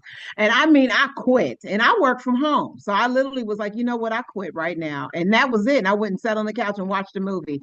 But prior to moving through the program, although I sit on her staff, some things that were going on with me. So I was in this job that I had been in, but I had always had interest in a lot of different little marketing ideas. I've always been creative, but I just didn't have the push. People would see greatness in me, did not have the push. So now, even though I have my job and I'm literally believing that I don't think I'm going to be there in 2026 for a very strange reason, I don't think I'll be there. What began to happen with me was now I have created Marketplace Ministries. And I was kind of like Tavia, my job didn't close, but as soon as the Lord moved me from my city of Ohio to Charlotte, I moved here, and maybe 12 months after that, COVID began. And basically, I got a severance letter. I said, wait a minute. I've been with my business 13 years and you brought me down on a promotion. I'm going to lose my job. I'm like, no. But what happened was that catalyst got my creativity moving and moving fast. And so I was like, I wonder, these kids going back to school, they're all behind. I have several friends in academics and they were like, these kids are so far behind. So I was able to develop something that would be helpful. So Marketplace Ministries came about. And so that is a business that I have. And Marketplace Ministries provides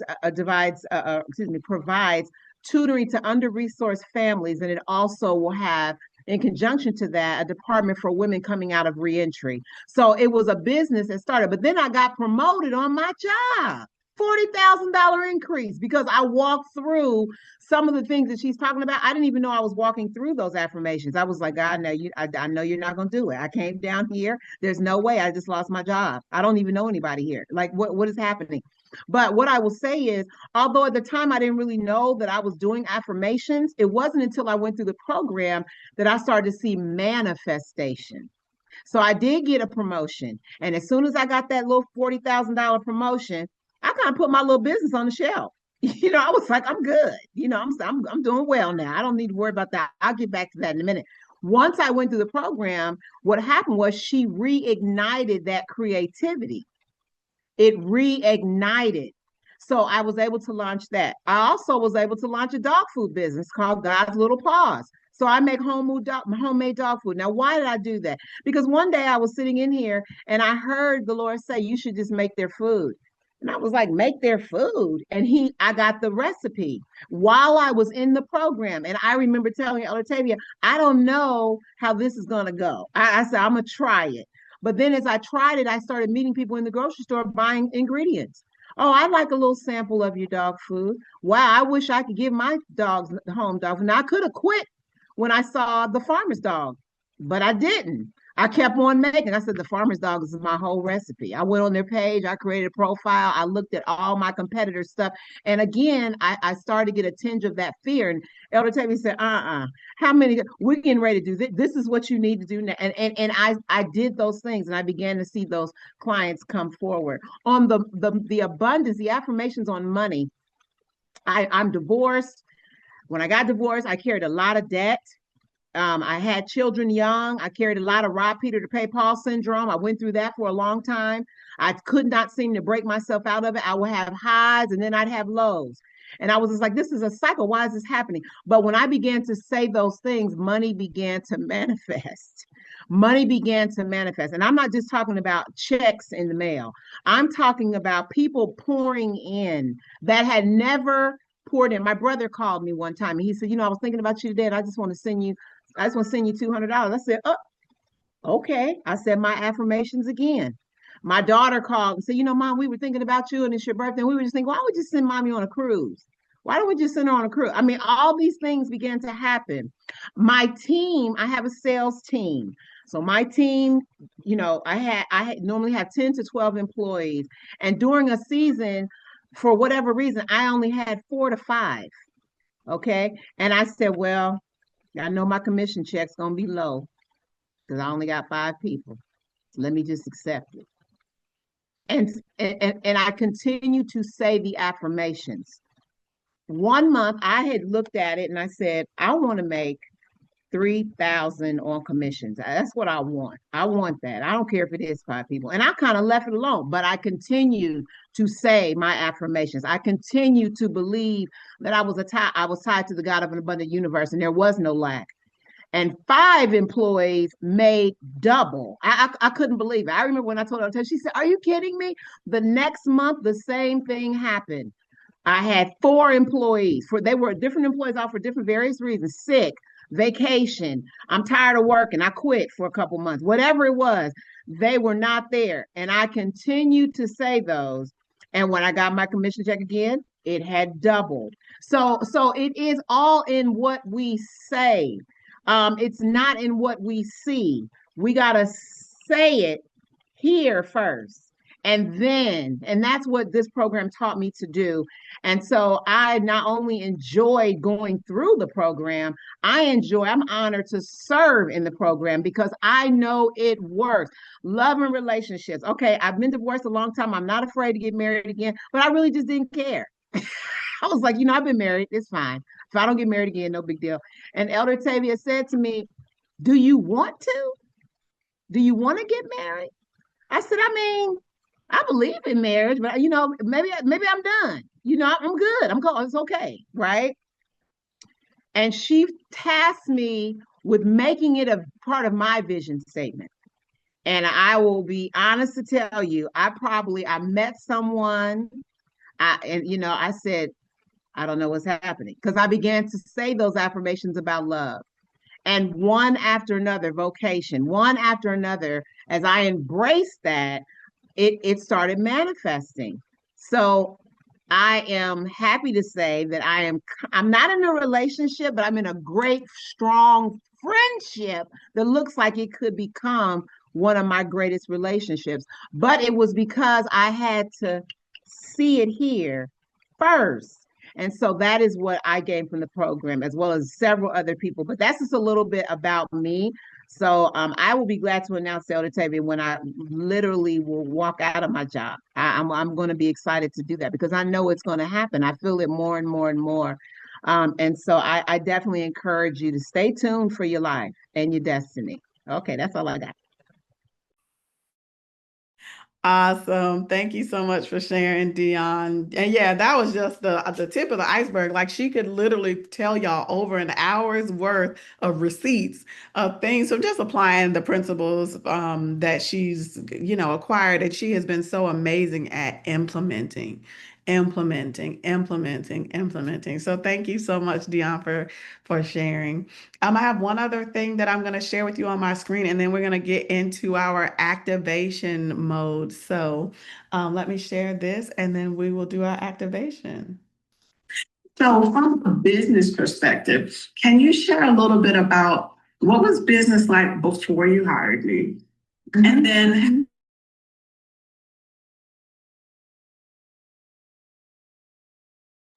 our sound went away. Can you hear? Yeah, so with me being a therapist, with me being like a conference,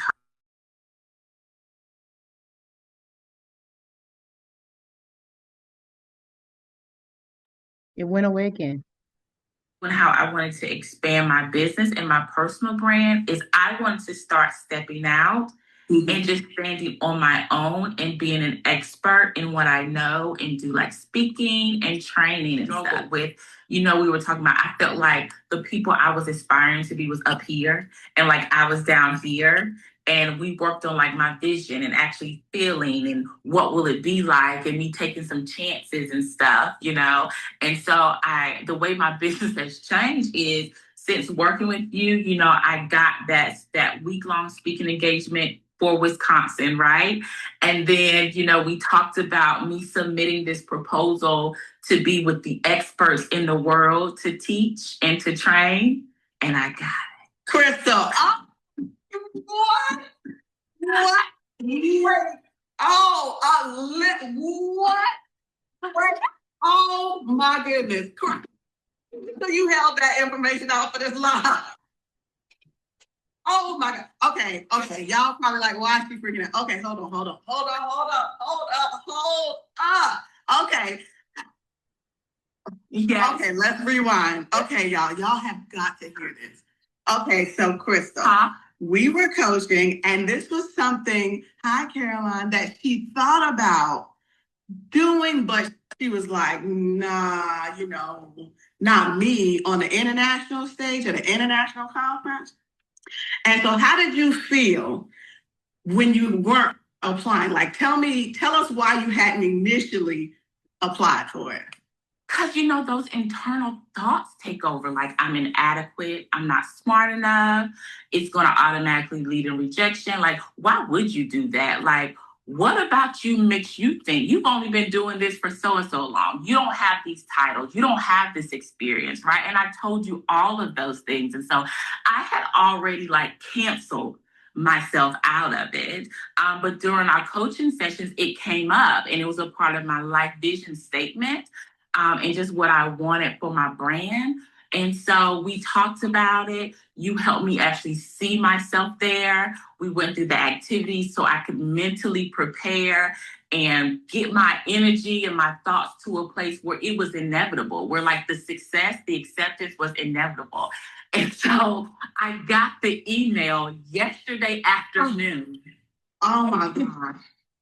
Okay, so just tell everybody the name of the conference and what it is. It's called the Interpersonal Acceptance and Rejection Conference. Wow. And so because I am a trauma therapist, I deal a lot with parental rejection. And so this conference is people from all over the world, thought leaders, experts, and researchers. Their organizations, governments send people to this conference to learn so that they can go back to their country and do research to help fund policy and programs. And they only ask people who they feel like could add value to world policies when it comes to families and people who've experienced rejection and abandonment and relationship. And before working with Tavia, I did not think that I would even be considered. And they weren't even supposed to send out the acceptance or rejections until the end of February. I got mine yesterday. Decision. Listen, come on, favor. So to think that before working with you, I wouldn't have done it. I would not have applied. I would not have considered it. I would have been like, well, let me just wait till all this other stuff is in a row. But listen. So didn't you miss the first deadline, but then you saw they had extended it and then we talked and you applied? Yes, I missed it because I was like, I'm just not gonna do it. I'm not. I had talked myself out of it, and we worked through it, and I submitted it, and I am going to Bulgaria. Black girl is going to Bulgaria. This Black girl about to be in Bulgaria. You gotta come on passport stamp. I'm going to Bulgaria this summer. Speaker. And for real. For real. Oh my goodness. I'm so excited, so proud of you, so grateful that you took every one of those action steps. You submitted it, you did everything you needed to do. That is incredible. I've been busting to tell you. I said, I'm gonna wait. Yes. Oh my goodness. Amazing.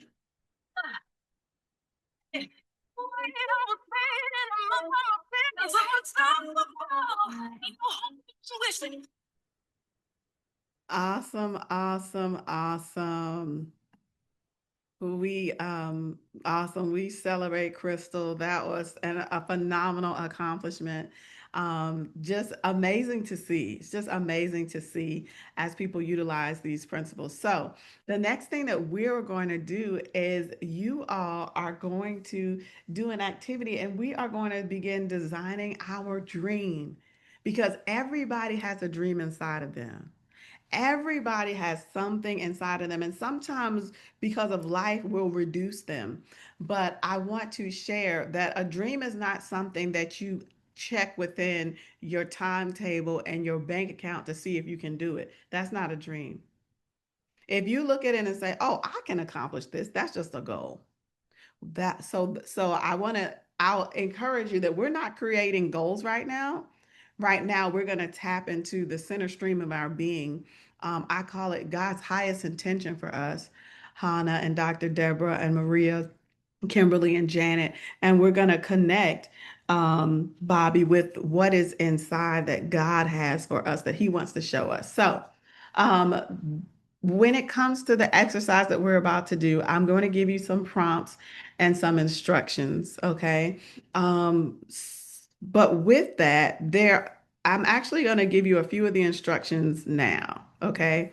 So as we're going to do this next exercise, some of the instructions are that you are going to write your goal, you're going to think from the perspective of, I want you to step into the realm of impossibility. Whatever your brain used to think was impossible is free game. So the question is, what would you love? Not what do you think you can accomplish, is what would you love? See, Crystal got to receive that international speaking engagement because it's what she loved. It wasn't what she thought she was qualified for. It wasn't the timing that she thought it could have been. It was what she loved. My client got to move to New York as a single female and had all the finances to support that. Not thinking on in the past what she could do, she asked, what would she love? Dion started her business and has been receiving abundance and people sending her on cruises, and her sales team doubled in sales even though they had half the amount of people than usual, not because she looked at the numbers and said what's possible. She asked, what would I love? And so today, in this next activity that we're going to do, I'm going to be asking you, what would you love? Thinking from this perspective, there is no way it can fail. There's only green lights and success. What would I love? So when somebody asks you what you would love, you don't tell them a in the middle mediocre thing. You tell them that when it's already done. Okay, so when we do this, what would I love activity? I'm gonna give you an example. So we did it at a school in their business class, and my husband and I, we went to speak to the school. And so I was, this kids were doing this activity, high school, and I was, asked this one guy, what would we love? And he was like, well, I went to college and I'm playing basketball and my team is okay. I said, now you said your team was okay. I said, is that what you would love? Like, if everything worked out perfectly, that would be your request. Like, I want to go to college and I want to be on this basketball team and they win only half of their games. I said, is that what you would really love? No, I would love to be on a winning team. I said, tell me what you would love, sir. And so I'm going to give you all that same encouragement. What would you love? What would you really love? So don't dummy it down, don't shrink it down, don't do any of those things. What would you love? Now, with this activity that we're going to be doing, we're going to write it in present tense. But the tense that we're in is we're going to imagine that it's 3 years from now. So today is August 9th, 2025. We're going to do this activity as if it were August 9th, 2028.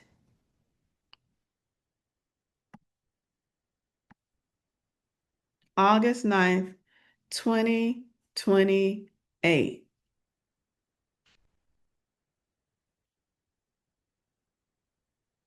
So it's August 9th, 2028, and you're thinking about, thank you, Dion, for putting those things in the chat. What would you love? So the next instruction is you're not going to think about the how. Just like when Kimberly read that Stanford experiment for us, that you don't have to know all the in between. You don't have to know all the in between. We're not going to focus, Hannah, on the how. We are going to just think about what we would love. And then you're going to engage your 5 senses. So what that looks like is maybe in what I would love, I'm traveling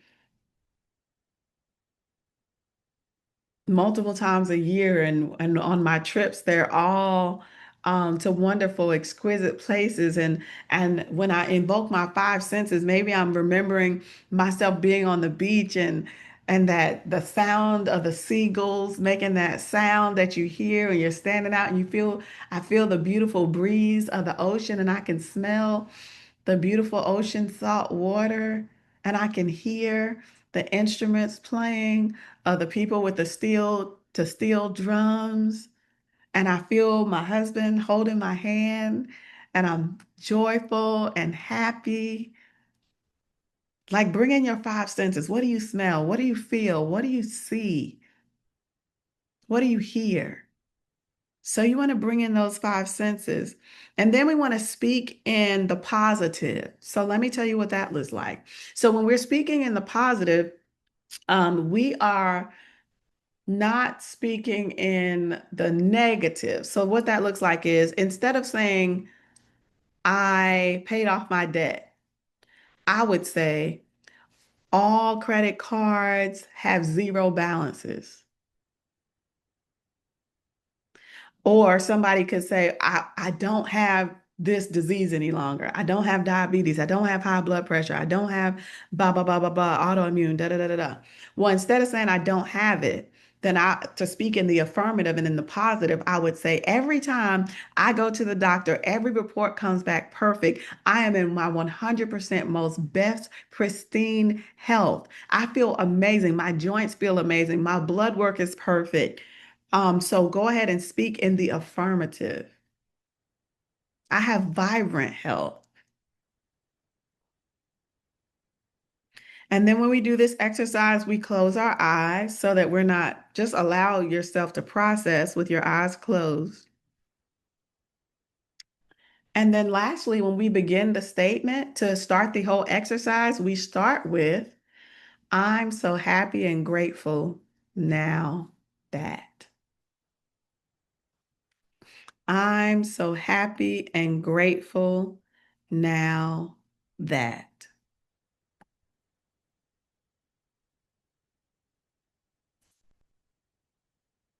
So if you have a certain home, you're going to describe the home, describe who comes to your home or who's in your home, what people are doing, what do the rooms look like? Your children, what are they doing? How are their lives? It's 3 years from now. What would you love? Your relationships, love and relationships, what would you love? In every area. In every area. Okay, so with this activity, first we're going to do some prep work together. And after we do our prep work, we're going to go into breakout rooms. Okay, so for the next part of this, I'm going to be sharing my screen, and we're going to just do some breathing, and we're just going to settle ourselves and just prepare ourselves. If you want to, you can close your eyes.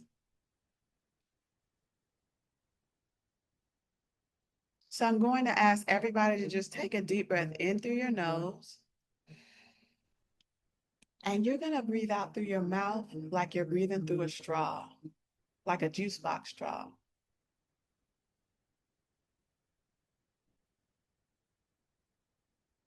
Take a deep breath in through your nose. You're going to breathe out slow like you're breathing through a tiny juice box straw.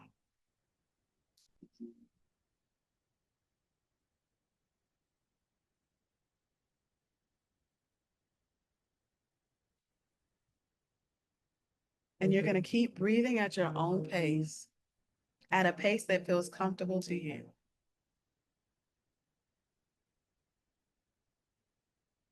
Now, the reason why we're doing this breathing is because your nervous system has two sides, the sympathetic and the parasympathetic.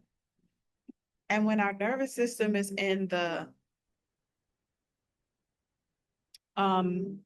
sympathetic side, that's when we're in fight, flight, or freeze, and it's hard for us to create in that state.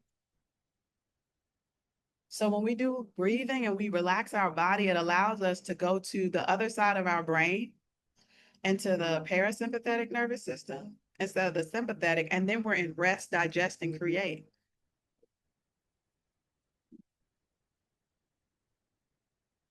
So if you're ever wanting to tap into, being more creative, I would always recommend just breathing first so your body can tap into the side of your brain that allows that more easily.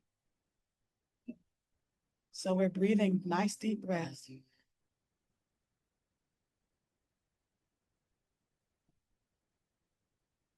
Relax your shoulders.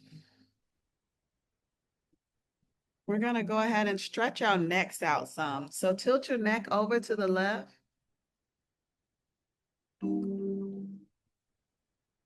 Release any tension. Then we're going to tilt it to the other side.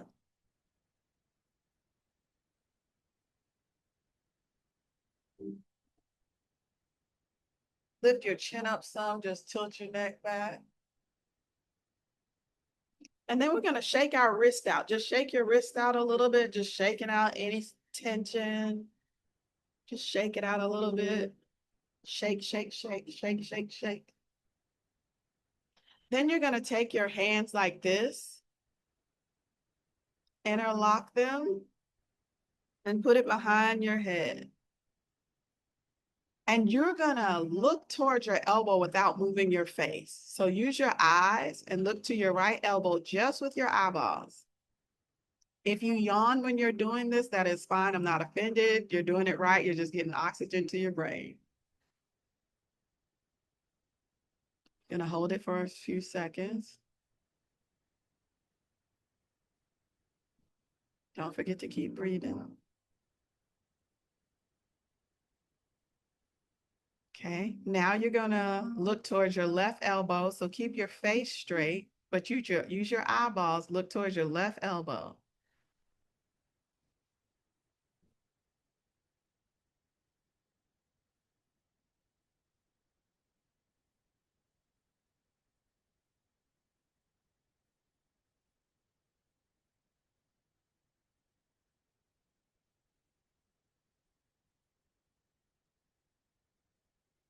Excellent.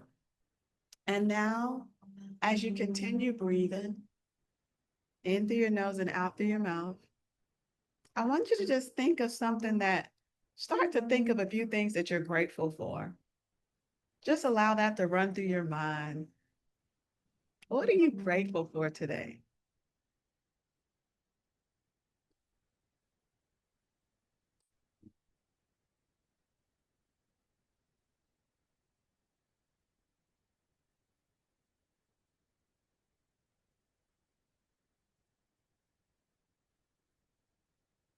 What things are you grateful for that truly touch your heart, that really matter to you?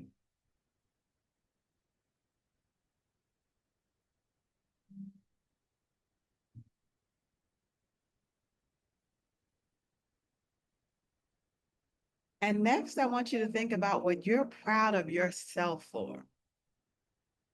This is what are you proud of you for? Not proud of a friend or a child or a grandchild or somebody else, but what are you proud of yourself for? And I want you to think of 3 things that you're proud of yourself for.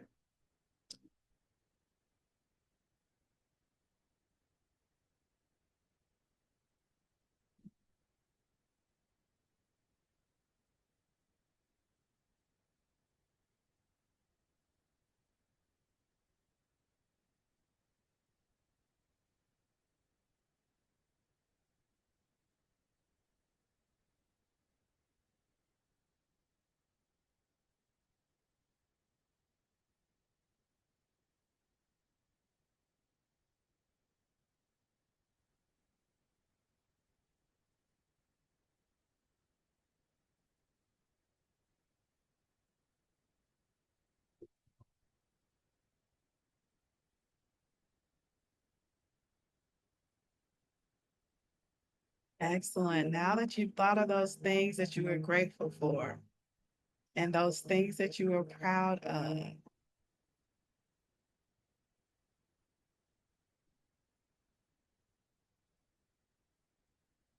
the next thing that we're going to do is we are going to go into breakout rooms, and we're going to share this activity about what you would love in the present tense, engaging your five senses. So what this looks like is starting off saying, I'm so happy and grateful now that. And then you're going to just start saying, it's been 3 years from now, and I'm so happy and grateful now that my life looks like what? And you're going to tell us about each area in love and relationships. This is what's happening. In time and money freedom, this is what's happening. And the next area, this is what's happening. In my health and wellness, this is what's happening.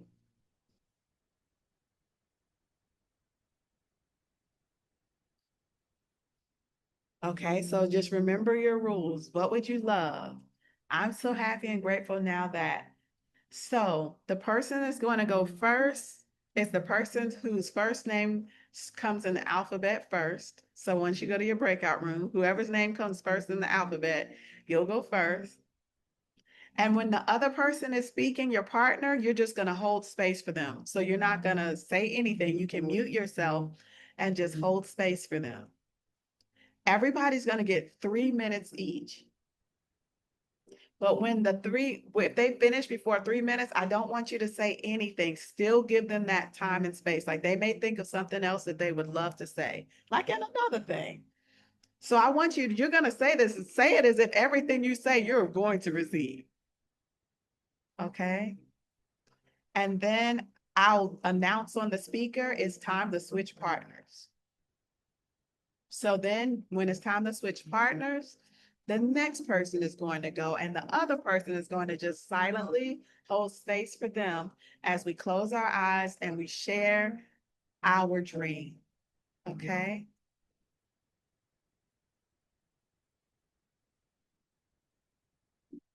Very good. So I'm about to release everybody to your breakout rooms. If you have a question before we do that, raise your hand. I never like when I get sent to a breakout room and I'm like, what am I doing? So I know Dion put a lot of it in the chat. If you have a question before we go to breakout rooms, raise your hand. Okay, I don't see any questions, and I would love it if you could come on camera when you go in your breakout room to just hold space with that person, okay? Yes, Deborah. Yes, can you ask your question? Yes, so when we go to the breakout rooms, we'll be given a few minutes to collect our thoughts, and then you'll start the timer, or we're just supposed to speak it just off the top of our, oh my goodness. That's a great question, Deborah. So you are going to, yes, just close your eyes and just release it and speak it.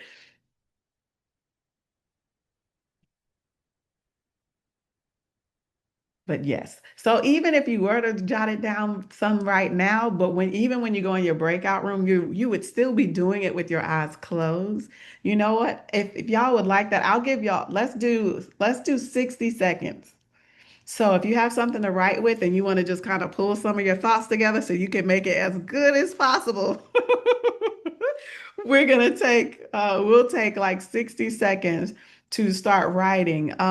Are the 4 areas in the chat, Dion, love and relationships and time and money freedom? Can you write those for me? Of course. So love and relationships,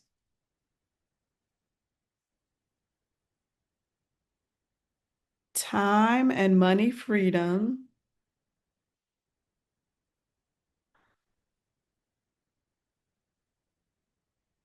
health and well-being or health and wellness. And the last one is vocation. So that's like, using your gift, walking in purpose, job, business, what you're doing for those areas.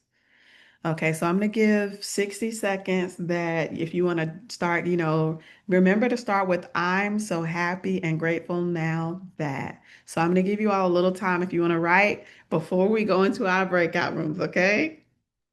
Elder Tavia, if you need to move me in a breakout room with someone, because I think we may I have will. one. Yeah. Okay, okay. Thank you. Mm-hmm. Okay, I'm going to give everybody 60 seconds.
Okay, excellent. So, um, we've had about 2 minutes roughly to just kind of start jotting down some of those ideas. So the next thing is I'm going to release you to your breakout room. So when you go to your breakout room, each of you will tell, the person your name, maybe where you're from, and then we're going to hold space for the other person. So whoever goes first is whoever's first name comes first in the alphabet. And then, so say for example, if Dr. Deborah and Hannah are in a room, Dr. Deborah will go first. And after you introduce yourselves, you'll say, okay, I'm going to begin. And then Hannah will just hold space and be quiet while Dr. Deborah shares her, I'm so happy and grateful now that. And both people can have their eyes closed as they just listen and receive. And then if she ends early, we're still going to be quiet until I say it's been 3 minutes. She may think of something else. We want to just give her that space to just pull for whatever else is coming, okay? And then I'll send a message for everybody to switch.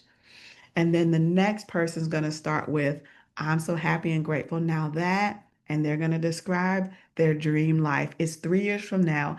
Everything worked out perfectly. I mean, when I say perfectly, better than you could have possibly imagined. Okay? Okay. Excellent. I'm sending everybody to their rooms.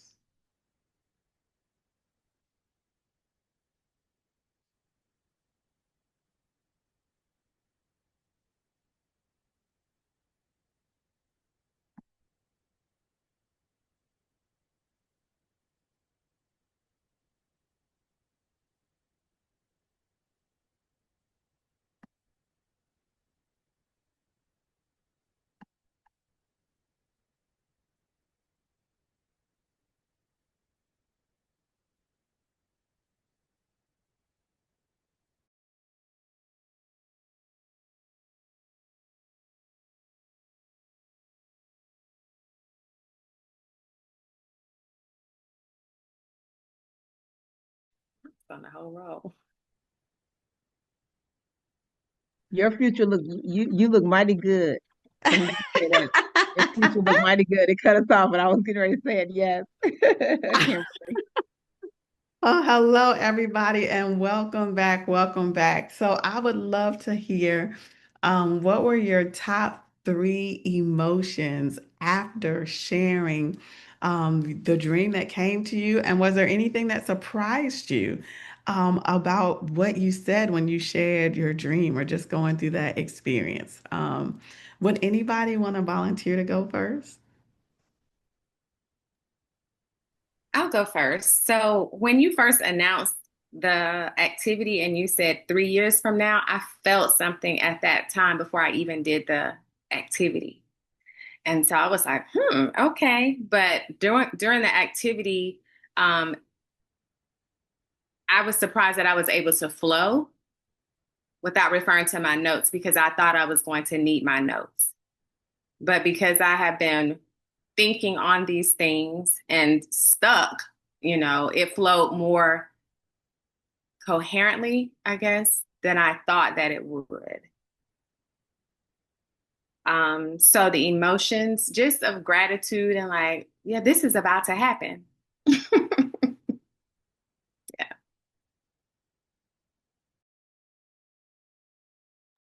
Dr. Deborah, did both people in your group get to go? Who was in her? No. Okay. Who was the other person in your group? I was, but it's okay. It's Huh. fine. Okay. We're gonna switch. So we're gonna do another one. Perfect. Okay, very good. T, what were your top three emotions? Um, Janet and I enjoyed talking to each other so much. We got cut off, and I also think it was divine that she and I are both nurses, so we have a lot of things in common. I actually, all of them actually, all of them. There's all of them. I need to fix some things. Mm-hmm. And if you could think of the top three feelings from describing your dream, what would those top three be? The top three would be having time and the money freedom. I feel like I've got tons of time because I am single and I don't have any children. So I definitely have the time, but I don't have enough money to do the things that I would like to do. I'm tired of putting things off. I'm tired of waiting years and years and years to get something accomplished. Um, in terms of my vocation, I am a nurse. However, I feel like there's more things that I have more gifts inside of me. And I feel like I can't find anyone who needs my help. I feel very stuck and I feel like I'm ready to do more in my life. And in terms of love and relationships, I desire to be in a relationship. I've been single for a very long time, and I don't know if God has me in a hidden space, but I'm not really meeting men, and I want to date. And I don't know, that part of my life is not really happening. So it's very frustrating. So those are my top three. Okay, perfect. Very good. Dr. Deborah, when you did your vision, what were the top three feelings you felt after you finished?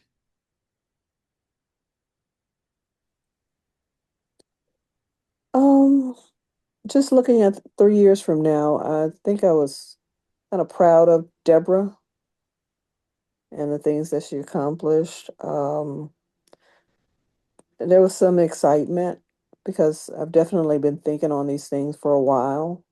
As the other young ladies were saying, definitely thinking on these things.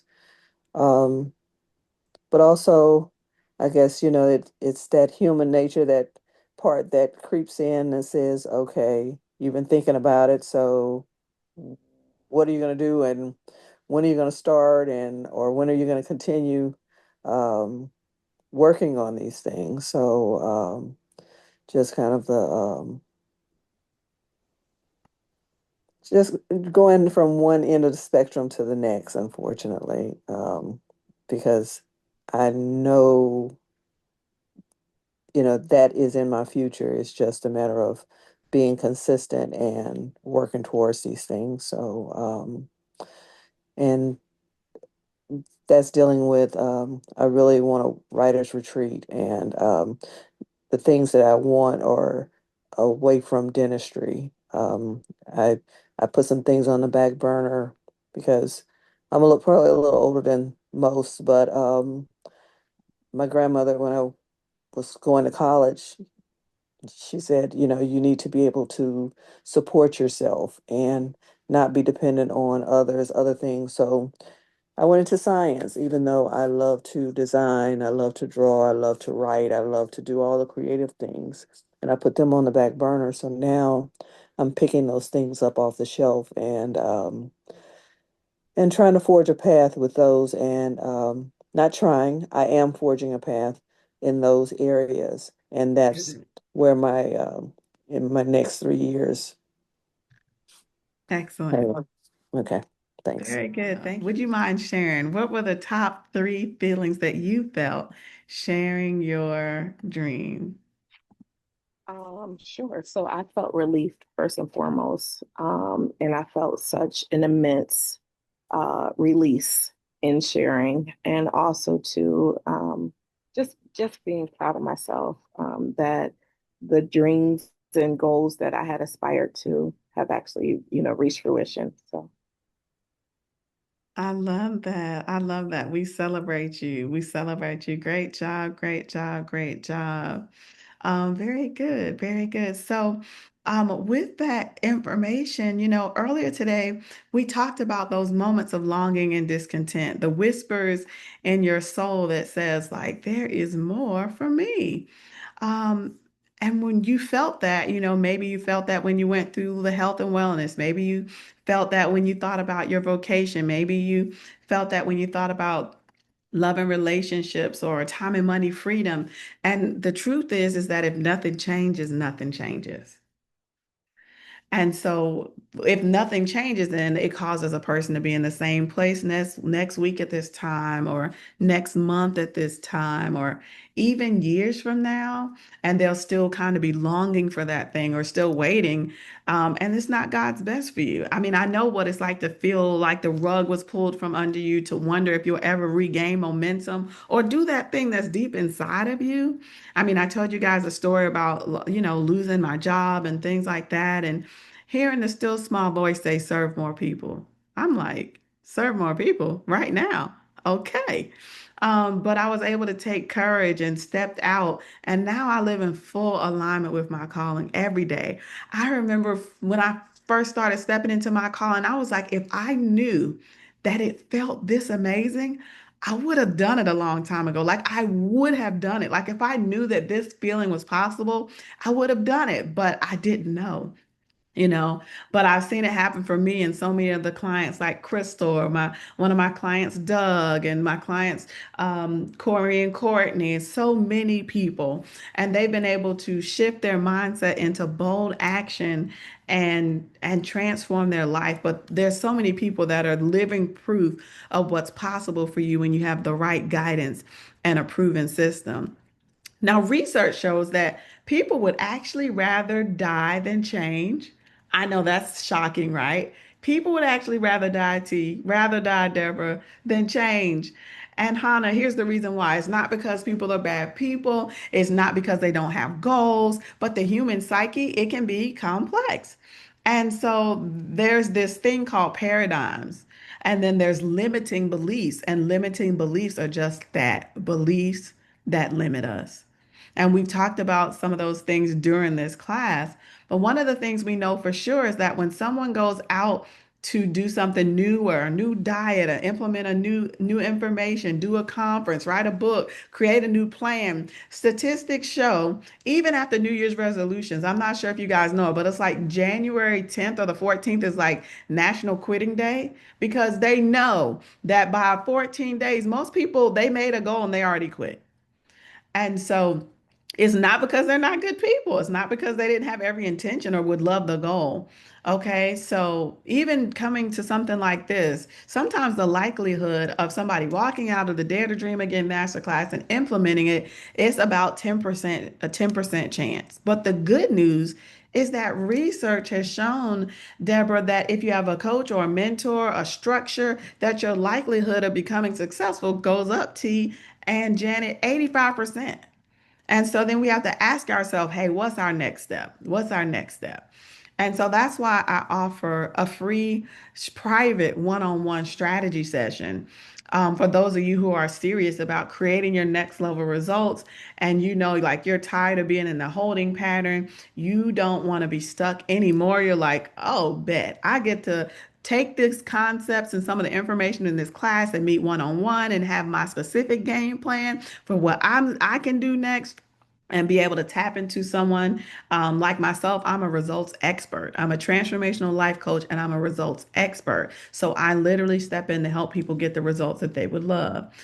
So this strategy session is valued at over $300. And today I'm gifting it to you as a part of coming to this masterclass. So because you came to this masterclass, you will be able to get this free strategy session. Now, this isn't a generic call. This is your blueprint for the life that you've been imagining. So we're going to talk one-on-one about what you would love.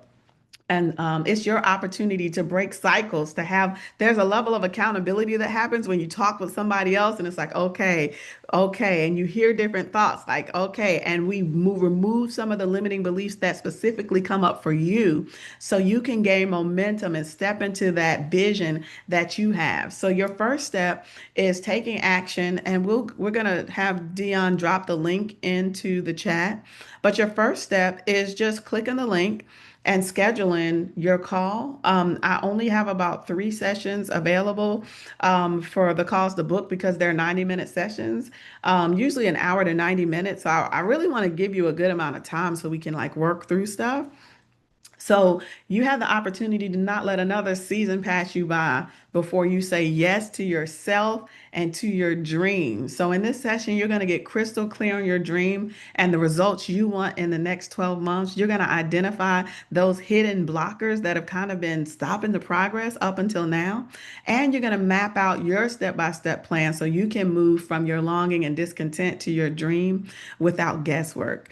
So let's see. Dion, are you able to drop that in the chat for them? One young lady, she came to her one-on-one session, and because she opened up her mind during the one-on-one session, we talked about the reticular activating system. Her reticular activating system, like all of ours do, kicked in, and things started changing for her immediately. Doors started opening. She wanted to do a product. And once we sat down together and we did her one-on-one session, it was so amazing. Somebody reached out to her and said, we want to fund your product. Now, she had not talked to this person about it. All she did, she talked to me, and we had a one-on-one session, and she opened her mind and she shared her dream, and doors started opening just from that moment.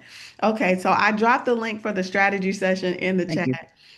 So go ahead. There's only about 3 spots left. So if you want to go ahead and grab yours quickly. While you all are doing that, I want to show you a powerful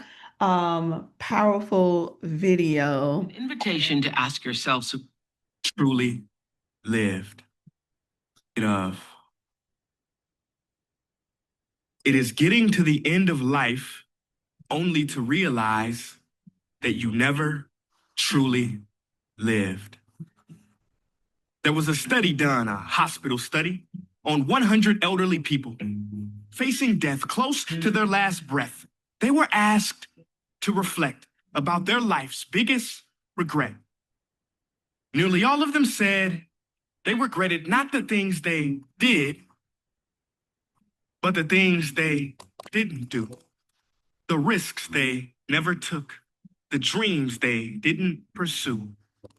I ask you, will your last words be, if only I hit, hey, you, wake up. Why do you exist? Life is not meant to simply work, wait for the weekend, and pay rent. No, I don't know much, but I know this. Every person on this earth has a gift. And I apologize to the Black community, but I can no longer pretend. Martin Luther King, that man never had a dream. That dream had him. See, people don't choose dreams. Dreams choose them. So the question I'm getting to is, do you have the courage to grab the dream that picked you, that befits you and grips you? Or will you let it get away and slip through? You know, I learned a fact about airplanes the other day. Now, this was so surprising. See, I was talking to a pilot, and he told me that many of his passengers think planes are dangerous to fly in. But he said, actually, it is a lot more dangerous for a plane to stay on the ground. I said, what? Like, how does that sound? Well, he said, because on the ground, the plane starts to rust, malfunction, and wear much faster than it ever would if it was in the air. As I walked away, I thought, yeah, makes total sense, because planes were built to live in the skies, and every person was built to live out the dream they have inside. So it is perhaps the saddest loss to live a life on the ground without ever taking off. See, most of us are afraid of the thief that comes in the night to steal all of our things, but there is a thief in your mind who is after your dreams. His name is doubt. If you see him, call the cops and keep him away from the kids, because he is wanted for murder, for he has killed more dreams than failure ever did. He wears many disguises, and like a virus will leave you blinded, divided, and turn you into a kinda. See, kinda is lethal. You know what kinda is. It's a lot of kinda people.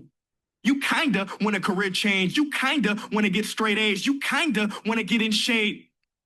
Simple math, no numbers to crunch.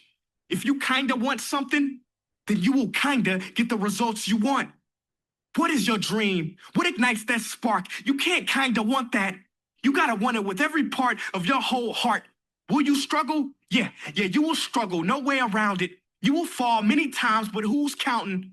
Just remember, there's no such thing as a smooth mountain. If you want to make it to the top, then there are sharp ridges that must be stepped over. There will be times you get stressed and things you get depressed over, but let me tell you something. Steven Spielberg was rejected from film school 3 times, but he kept going. The television execs fired Oprah, said she wasn't fit for TV, but she kept going. Critics told Beyonce that she couldn't sing. She went through depression, but she kept going. Struggle and criticisms are prerequisites for greatness. That is the law of this universe, and no one escapes it. Because pain is life, but you can choose what type, either the pain on the road to success or the pain of being haunted with regret. You want my advice? Don't think twice. We have been given a gift that we call life, so don't blow it. You are not defined by your past. Instead, you are born anew in each moment, so own it now. Sometimes you gotta leap and grow your wings on the way down. You better get this shot off before the clock runs out, because ain't no overtime in life, no do-over. And I know I sound like I'm preaching or speaking with force, but if you don't use your gift, then you sell not only yourself, but the whole world short. So what invention do you have buried in your mind? What idea, what cure, what skill do you have inside to bring out to this universe? Uni meaning one, verse meaning song. You have a part to play in this song. So grab that microphone and be brave. Sing your heart out on life stage. You cannot go back and make a brand new beginning, but you can start now and make a brand new ending. Hi, YouTubers. I'm excited to give you an update about our own YouTube. Awesome, awesome, awesome. Okay, there we go. Excellent. Thank you guys. Did y'all think that was an awesome video? Had to circumvent it and do it a different way, but we got to it. But so the thing is like he was talking about everybody lives, everybody dies, but not everybody lives. So are you living your life to the full capacity? Are you maximizing on your dream? Are you maximizing on that idea? Are you maximizing on that desire inside of you that's telling you that there's something more for you, not to put it off anymore, not to wait another year to shift into or start beginning the path to what's inside of you? Because all of those longings and discontents you feel, they are signals from your soul that there is more for you. You wouldn't be feeling those feelings if there wasn't a pathway for you to maximize and to achieve that. And so, just to share with you all, my name means. So, I walked into when my son went to daycare 2 years ago. He I walked to this lady's place and she happened to tell me that, well, I want to open my own daycare. And for 17 years, I haven't been able to, but I want to. So she had an in-home daycare. Well, I said, okay. So I thought about it, prayed about it. The next day I came back and I said, well, I heard what you said yesterday, and I wanted to let you know who I am. I said, my name, Tavia, literally means a shortcut to new beginnings. My middle name is Joyce. It means one who's joyful, but it also means experience in battle.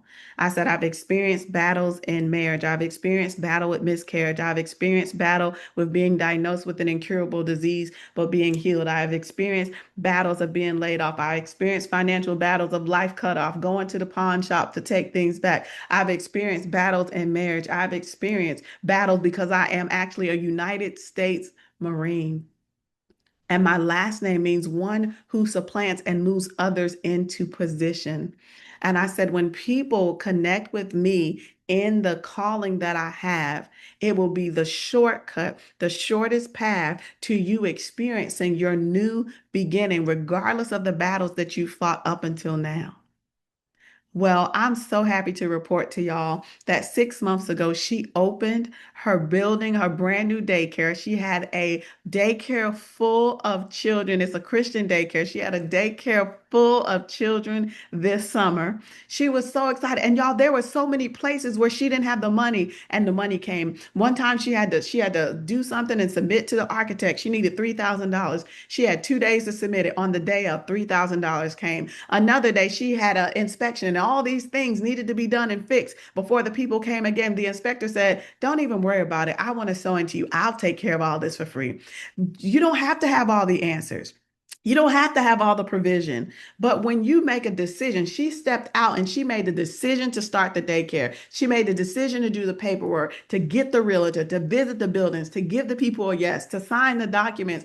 And the provision came, and now she's in her daycare, posting online, posting the kids, having an amazing time. So that's what my name means. My name means a shortcut to new beginnings. So now I'm operating fully in my purpose to serve other women, to help them accomplish their purpose. So that's why my tagline is, you were born to win, and I was born to help you do it.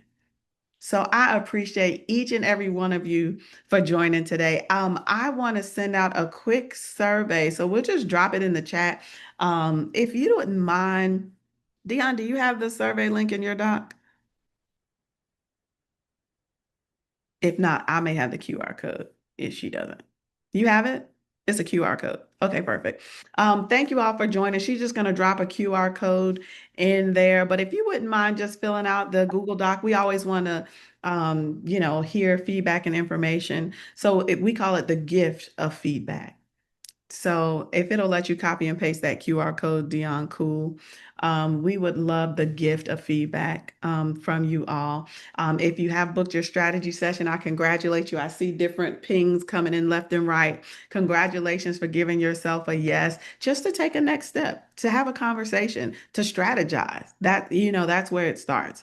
To start with the strategy. If you haven't yet, there's only probably one slot left. So definitely go ahead and grab that now, because these are only free for those who attended this masterclass just for this limited amount of time.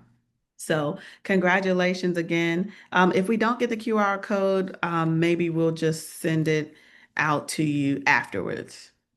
I have it on my desktop. 1 second. I can copy and paste it really quick. Okay. It's not letting me do it. I'm trying to copy and paste it, but it keeps me. My goodness. Okay. Okay, there it is. So if you guys have a chance, as we go ahead and end, feel free to just scan the QR code so that you'll have the opportunity to complete the survey. Yeah. There it is. Awesome. Thank you all so much. If you got some nuggets, I would love for you to just pop on social media, if you're on social media, and say, hey, I attended Tavia Jackson's Dare to Dream Masterclass, and something positive that you got from the class. That would be awesome so that people can know like things are happening. Things are happening. Excellent. Thank you all again. We're gonna end the call. I'm gonna stay on for about 5 minutes, just in case anyone has a question. Okay. Excellent. So thank you all. Have an amazing rest of your day. I appreciate you joining, and we'll talk to you soon. Thank you so much. Bye. Bye.